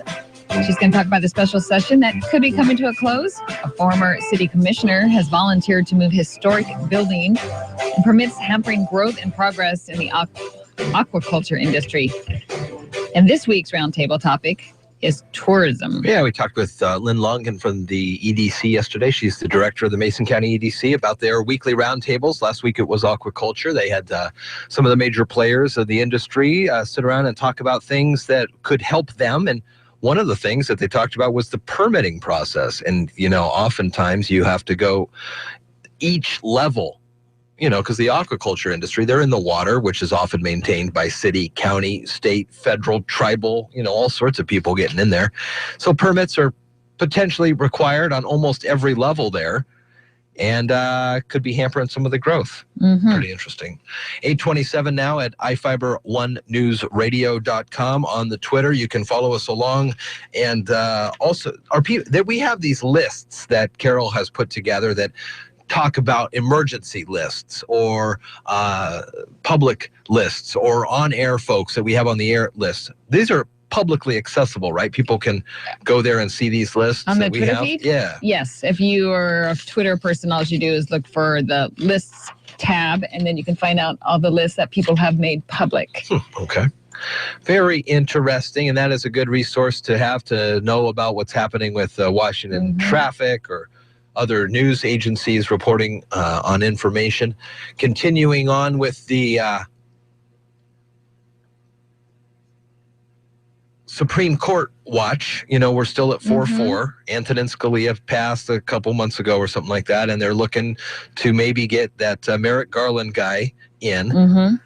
Well, there was another 4-4 tie from the Supreme Court today, and it was dealing with unions, and it is a boost for unions. It came from California, where they were trying to figure out if they could charge people who weren't in unions the dues to be represented.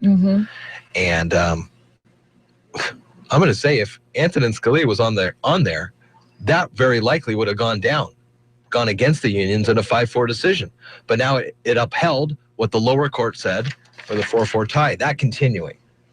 Right. We've seen 16 GOP senators may be open to at least reading the questionnaire from the guy.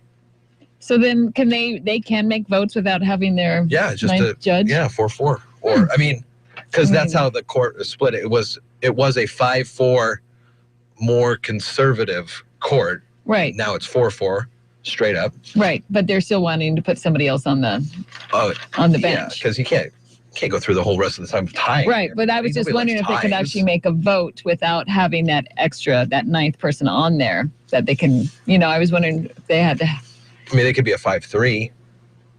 Is that what you mean? No, I guess we'll just talk about that later. 8:29 at iFiber1newsradio.com, and the morning stock numbers are coming up in just a couple of moments here on Daybreak with Jeff Slakey and Carol Gardner. Mary Lynn Foster continues the latest in local news, and some more stories to pass along next week, Monday, opening day for Mariners baseball. Start to hear some big thuds, and those aren't the big booms from Nelson Cruz or Robbie Cano. No, that's the starting of the work for the Sierra Pacific Industries plot of land there on the waterfront. They are going to be pounding in some 500 pilings into the water, and you'll be able to hear it all through the downtown area. On the phone line this morning, right now, from Edward Jones, Karen Shade. Hello. Well, good morning. It's Sherry this morning. Hey, Sherry. Good morning, Jeff and Carol, and Marty, if you're still there. I think he just took off, but we'll Did he? make sure we pass along the hello. Okay, good. How are you? I'm doing good. It's going to be beautiful today. Oh, it is very beautiful. And all week, I think it's going to be beautiful. Yes, I hope so. Is it beautiful on Wall Street? It is. This morning, the U.S. stocks are mixed as investors look forward to a speech today from Federal Reserve Chair Janet Yellen for clues on a strength of the economy and the direction of monetary policy. In economic news, consumer confidence rebounded more than expected in March, as American households grew more upbeat about prospects for the labor market and economy. A separate report showed more values continue to appreciate in January, with prices in U.S. cities rising approximately 5.7% from a year earlier. U.S. bonds are higher to start the day. So far this morning in the S&P 500, the best sector is technology and the worst is energy. The Dow Jones Industrial Average is down 27.60 at 17,507. The Standard & Poor's 500 Index is down 3.38 at 2,033. The NASDAQ Index is up 11.39 at 4,778. This morning, volume on the New York Stock Exchange is moderate, with 193.28 million shares traded. Advancers and decliners are evenly matched on the day. In markets today, gold is up $4.13 to $1,225.92. Silver is down 9 cents to $15.15, and oil is down $1.28 to $38.11. The 30-year Treasury yield is currently at 2.64%, and the 10-year is currently at 1.86%. In local stocks today, we have Amazon that is up $7.26. Costco is up 80 cents. Boeing is down $2.18. Starbucks is up 33 cents. Microsoft is up 63 cents.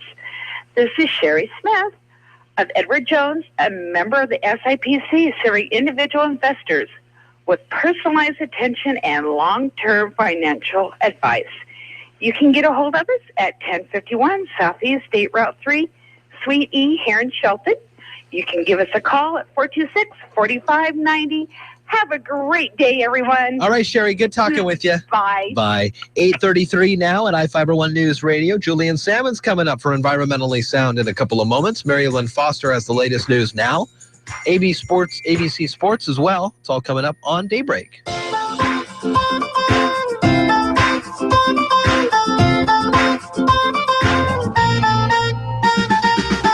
You're listening to Daybreak on iFIBER ONE News Radio. Local news is brought to you by Fred Holmes Tree Service. FredHolmesTreeService.com, 427-4489. From the iFIBER ONE News Radio studios, I'm Mary Lynn Foster. House Democrats and Senate Republicans could end the overtime special session today. They announced yesterday that they've reached a deal on the supplemental budget and could vote on it today. Also yesterday, the Senate returned to the floor to pass several bills and to start taking votes to override the vetoes of 27 bills by Governor Jay Inslee. The last time the legislature attempted to veto override was in 2003. That effort, however, failed. The last successful veto override was in 1998. Mike Olson, a Shelton contractor and former city commissioner, has volunteered to move the historic Simpson Railroad Dispatch Office that now sits on industrial land being redeveloped for a sawmill. Sierra Pacific last week gave the city of Shelton notice that the 1948 structure would have to be moved. Otherwise, the company would have no choice but to demolish it. The structure became an issue because electrical infrastructure to the high-tech sawmill will run underneath where the old building rests. Sierra Pacific's new sawmill could be under construction in late spring or early summer. Government permitting at the county, state, and federal levels is an impediment to growth and progress in the aquaculture industry. That was the recurring theme that shellfish growers expressed during last week's Mason County Economic Development Roundtable discussion, the future of aquaculture industry. Director Lynn Longan told Daybreak what they'll do with that information. What we can do is we can look at the county especially. We can look at the county permitting and say, are we duplicating?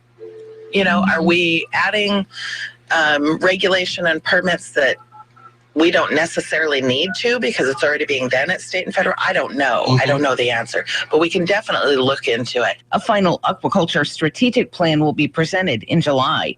This week's roundtable discussions will be on the tourism industry. So I think we'll have businesses, the Hood Canal events, as many businesses that are affected by the tourism industry as possible. And then I think we're going to get people that are just plain interested in the tourism industry and want to have a voice and help make sure that we're going in the right direction. That includes the hotels around here too? Yes. And then I think also we'll really try to push out to everyone that, you can go to the website once we get the notes and stuff done up, that you can go to the website and you can add your comments also. The goal of the roundtables is to retain businesses in Mason County and help them grow and expand. Get more information on the EDC's website at choosemason.com. For iFIBER One News Radio, 1030 KMAS and FM 103.3, I'm Mary Lynn Foster. Wonder what the outrageously energizing experience of Mountain Dew Kickstart is like? Well, it's like a combo of 3 awesome things: dew, juice, and caffeine, rebooting your entire personal operating system. Mountain Dew Kickstart is in position for consumption. Release the Mountain Dew Kickstart. Mountain Dew Kickstart released. Experiencing a charge of Mountain Dew Kickstart now. Mountain Dew Kickstart operation successful. Roger that. Get charged up with Mountain Dew Kickstart, now in 4 energizing new flavors like Midnight Grape. It all starts with a kick. Well, the Mariners have been down in the desert for a few weeks now. Goodbye baseball, onto the berm, Robbie Cadeau. The vets are sounding good, and the rookies are looking to make the cut. Before too long, it will be opening day. And iFIBER One News Radio is your home for Seattle Mariners baseball all season long. You can listen on AM 1030 or FM 103.3. The South Sound home for Mariners baseball this season is iFIBER One News Radio, AM 1030 or FM 103.3. The San Antonio Spurs get back their winning ways. Hi, everybody. Dave Packer reporting on sports. After losing to Oklahoma City over the weekend, Greg Popovich's team adds a tally to the left column. 19-footer is good for LaMarcus Aldridge, and he continues to put up very solid numbers against the Grizzlies. On WOAI, Aldridge with 31 points and 13 boards in the win over Memphis. On the ice, the Capitals clinch home ice advantage for the Stanley Cup playoffs. On the Capitals radio network, Holtby to stop behind the net. Capitals take it to the near side. Fans standing and applauding the regular season champions. The Capitals claim the President's Trophy in 4 rounds of home ice in the Stanley Cup playoffs. UConn women's basketball beats Texas to advance to the Final Four. UConn going for its 4th straight national title. Oregon State also advancing to the Final Four. This is ABC Sports. The Kobe Bryant farewell tour hits a major bump in the road. The Lakers deciding defense is optional last night. Here comes Matt. Kick out to Hayward, attacking the basket, rising and packing it with a left hand on top of Roy Hibbert. Posterize that. On KZNS, Utah wallops LA 123-75. Thunder continue to roll with a victory over Toronto. KD crossing over, beats DeRozan down the lane, thrust to the cup, throws down with the right hand. A ferocious exclamation point finish for Durant with 32. As heard on WWLS, Russell Westbrook with a triple-double. Kevin Durant with 34 points. Oklahoma City has won 8 straight. Dallas fighting for the last playoff spot in the Western Conference, needing a win in Denver. Powell up top. One bounce and holds to Barea along the left sideline. Back to Powell, pick and roll down the lane. Oh, and he hurt the rim right there over Laverne and Fareed. On KESN, Mavs win 97-88. They're tied with Houston for the 8th seed. Dave Packer, ABC Sports. Now, from the all-new Gillis Auto Center Sports Desk, here's Jeff Slakey. Thank you. Good morning. Julian Salmons from the Salmon Center coming in a couple of moments for Environmentally Sound. It's 8:40 right now. The Mariners are slowly wrapping things up down in Peoria for spring training. Baseball, we've got regular season games continuing through the week. And regular season gets underway Monday, the 4th of April against Texas. It's an afternoon game for you right here on iFIBER1NewsRadio.com. In yesterday's game, 6-4 win, Robbie Cano had another home run. He's got 7 this spring, had 3 on Sunday. Trailblazers looking close to the end of the NBA season, regular season, Western Conference. They are 6th in there, 7 games to go. And Sidney Weiss scored 18, and Oregon State advances to the women's Final Four for the first time ever. They beat Baylor Bears 60-57. The Huskies on Sunday won over Stanford, the Cardinal. They moved on to the Final Four as well. It's 8:41 here at iFIBER1NewsRadio.com, and looking at the South Sounds weather forecast, here's Carol. Good morning. Excuse me. Good morning. It's clear and cool, but today will be sunny and warm with temps reaching the mid-60s. The rest of the week also looks great with temps hitting the upper 60s to low 70s. Right now, it's 35 in Shelton.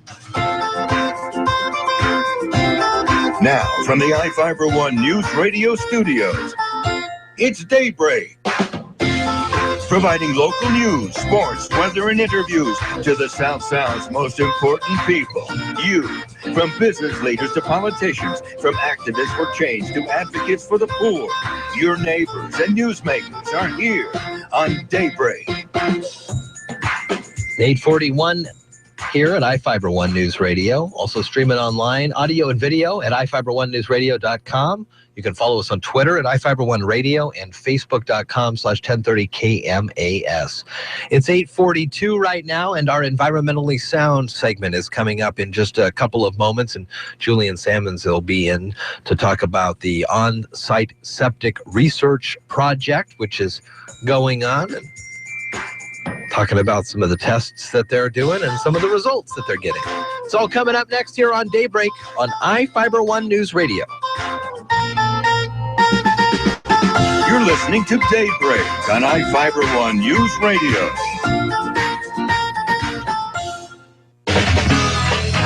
Taylor Shellfish is a proud sponsor of the Environmentally Sound program. For 5 generations, the Taylor family's been stewards of a healthy and prosperous Puget Sound.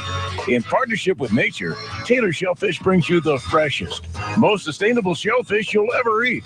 Visit their store at 136 Southeast Lynch Road. Open daily from 10 to 6, and they're online at TaylorShellfishFarms.com. Mason County Garbage and Recycling on Johns Prairie here in Shelton is pleased to offer safe and efficient removal services. Mason County Garbage and Recycling is always mindful of environmental standards and is continuously striving for the highest excellence. Mason County Garbage and Recycling, upholding your trust within the community. Questions? Call 426-8729. In Belfair, 275-4590. Join Alex Jones weeknights from 6 to 10 on iFIBER1 News Radio. Tell people to tune in to that local AM or FM. Support their sponsors, because there's nothing better than an AM or FM, because you can saturate the whole town. You can tell anybody how to tune in. Most people have different apps or different computers, or a third of the public doesn't even hardly use computers. So you got to reach folks through those AM and FM affiliates. They're so precious because more and more censorship is coming into the web.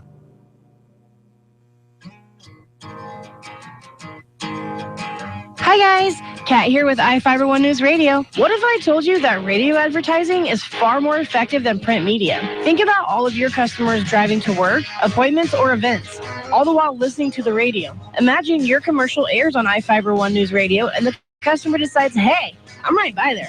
I'm going to go check it out.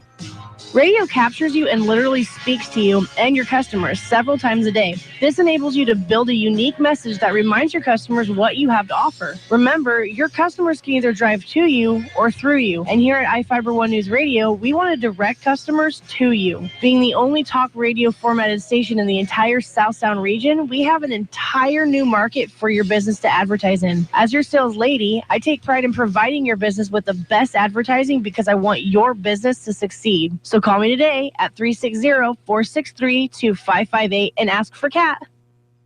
iFIBER ONE News Radio, 1030 KMAS and FM 103.3 presents Daybreak. 8:45 and a good morning to you. It's Daybreak. I'm Jeff Slakey along with Carol Gardner. Carol, we got a great guest in studio from the Salmon Center, Julian Salmons. Morning, sir. How you doing? Good. It's been a little while, I feel, since we've seen you. It has. Things going well? Things are going good. Yeah. Good. Can't complain. Weather's getting better. Yeah. Yeah. Nice for you guys out there. I see there's a lot of stuff going on the calendar at pnwsalmoncenter.org. But today, we're here to talk about the on-site septic research project. Correct. So remind us and let new listeners know what the project is all about. So this is more or less a pilot study to evaluate the performance of an advanced on-site septic system treatment technology that was developed by the State Department of Health and the University of Washington. So they did kind of a preliminary study in a more controlled environment. They tested 3 different setups, all with slightly different characteristics at a wastewater treatment plant in Snoqualmie. And they had very consistent, controlled stuff going into the septic systems just to see if they would work at all. And they picked the best one. All 3 worked well. Some of them had their issues, and they picked the best one.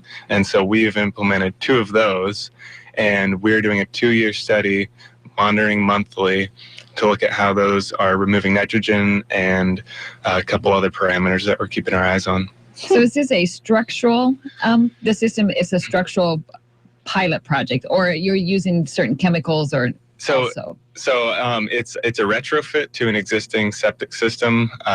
Basically, there are these 2 components, 2 filters. One is called a recirculating gravel filter, and one is called a vegetated denitrifying wood chip bed, which is fancy way of saying a wood chip filter. Those 2 units go between your septic tank and the drain field, and that, depending on if you have your layout of your yard and where you can put these things, you might be able to do that without a pump, or you might need a pump. Both of our systems need some pumping to move the effluent around to get through these filters.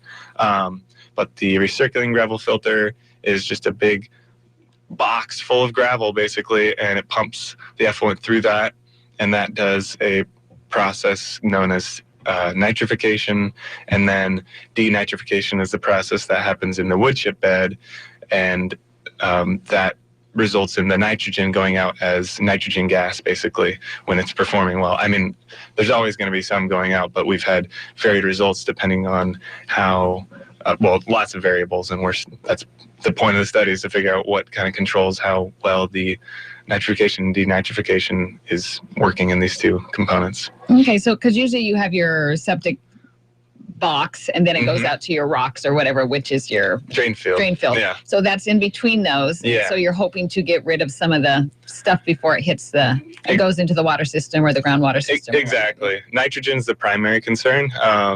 Because, we all know about the dissolved oxygen issue in the lower hood canal, and nitrogen contributes to the condition known as eutrophication, which is the extra nutrients of nitrogen or phosphorus in the water, and then algae blooms and they die off and they consume the oxygen. So it's all connected to water quality in the hood canal.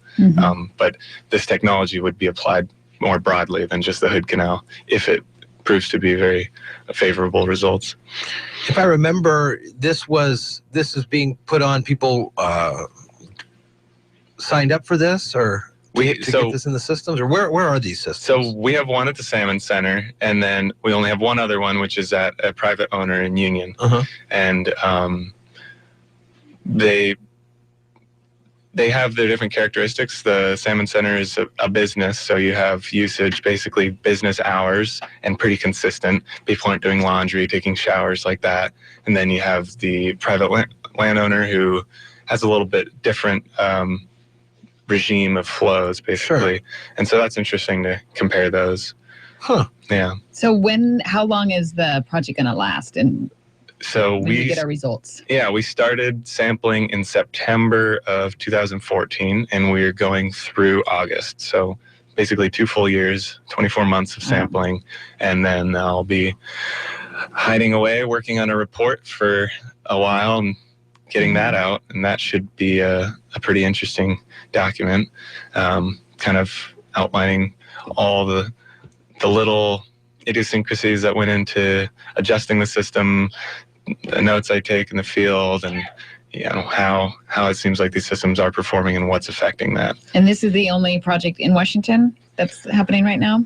With these systems, yes. These systems? Yeah. The ones that were done before that were dismantled. We actually have some of the equipment from those systems in ours. So is the one at the Salmon Center the rocks one, and the one in Union the wood chip one, or both parts? They both have both. Okay. Yeah, they're both pretty vital components to the process of removing nitrogen. And those are two ways of 3 ways that you found to do this, or? They're both the same one best performing of the 3. Oh, okay. Yeah. So they found that the wood recirculating gravel filter plus vegetated denitrifying wood chip bed was the best setup. So we've implemented 2 of that setup, and that's. And have you guys factored into any costs of it? Suppose it turns out to be great, and then homeowners could implement this system. I mean, you'll have to dig up the ground, and or is this for everybody that has a septic system, or only for new houses going forward, or? That's kind of open-ended. That's not necessarily in the scope of our report to say where it would be implemented. I think local jurisdictions would have to read the report and make the decision on their own, but it's basically, its purpose is to advise local jurisdictions so that they can make the decision if it's something that they would want to incentivize or recommend, and if installers want to start getting familiar with installing these, because the idea is that hopefully prices would go down because there's competition amongst installers to install these. But we're definitely trying to take everything into consideration to some extent in the final report. So we want to answer questions that local jurisdictions would have in that final report. So we're coming up on the 2 years, and are you got results yet? Do you see that it's pretty interesting that you can do a house test and a business test, and what are some of the results that you're getting? Well, we're still working on dialing it in. There's with these systems, there's a lot of, like I said, dialing it in. Basically, you have to get the systems set up for the flows that are going through it, and with this winter, we've had heavy rain, and these are open systems, so rain is going in through the filters, and that's changing things a little bit. Sure. One of the landowners is having people moving out of the house, so the flow is changing there, and so you have to basically set the recirculating gravel filter. That's the one that really needs the timing, because the recirculating gravel filter means it goes through ideally 3 to 7 times. You have 10 gallons going in, you want 30 to 7 gallons recirculating through that gravel filter to give it a chance to go through that process. And so when we have disruptions like that, we actually don't see the results of those disruptions until I do my monthly sampling, and then I take it to the lab, and then the lab gives me the results, and that lag time can be up to 2 or more months. Whoa. 2-3 months is the longest we've had. So that is that's just the reality of doing this kind of monitoring. You have this big lag time between when you make changes and when you actually see the results of those changes, and so you're basically working kind of backwards. So I'm actually sampling today, and I'll be getting the results from February very soon, and then I'll be able to see what's happened in the past month or so and how I can make the changes to accommodate that. So the changes would be adding more rocks, taking away rocks, No, adding pulp, or? We don't change any of the substrate or media in either of the filters. Those stay there. We change the timing of the pumps. That's really the only thing that we change, is how much is being pumped every cycle and how often cycles are occurring. And that is the biggest factor that we can control. Yeah. Temperature is a big thing. Obviously, we can't control that.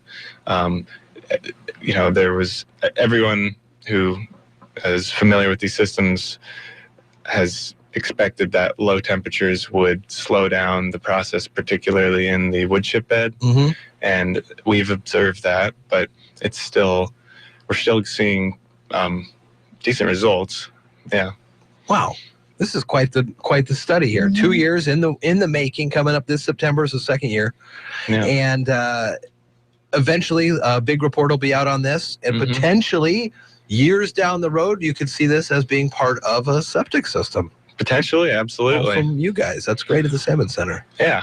pnwsalmoncenter.org is the website. They got a lot of upcoming events, some work parties, some art classes as well. So check out pnwsalmoncenter.org. We're talking with Julian Salmons from the Salmon Center this morning. It's good to see you. Good to see you Thanks guys. for coming in. Thank you very much. 8:56 now at iFIBER ONE News Radio. We'll take a break, and when we come back, get ready to wrap things up here on a Tuesday morning.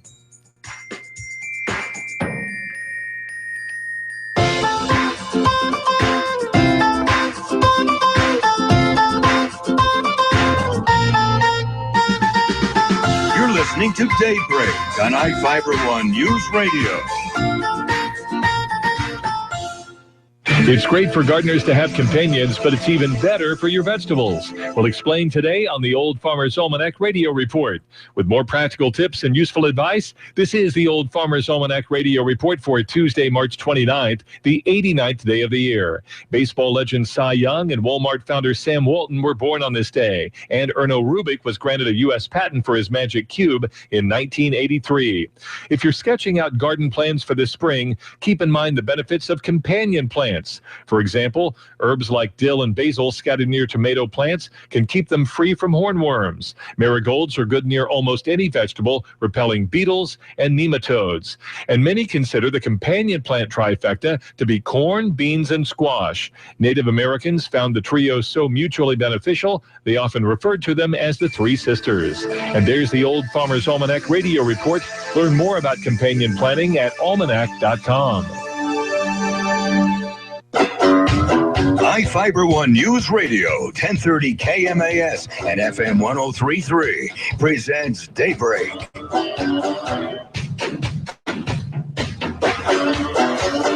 $8:57 at iFIBER ONE News Radio. Daybreak with Jeff and Carol. Good morning, Carol. Good morning, Jeff. Coming up at 9 o'clock, ABC News.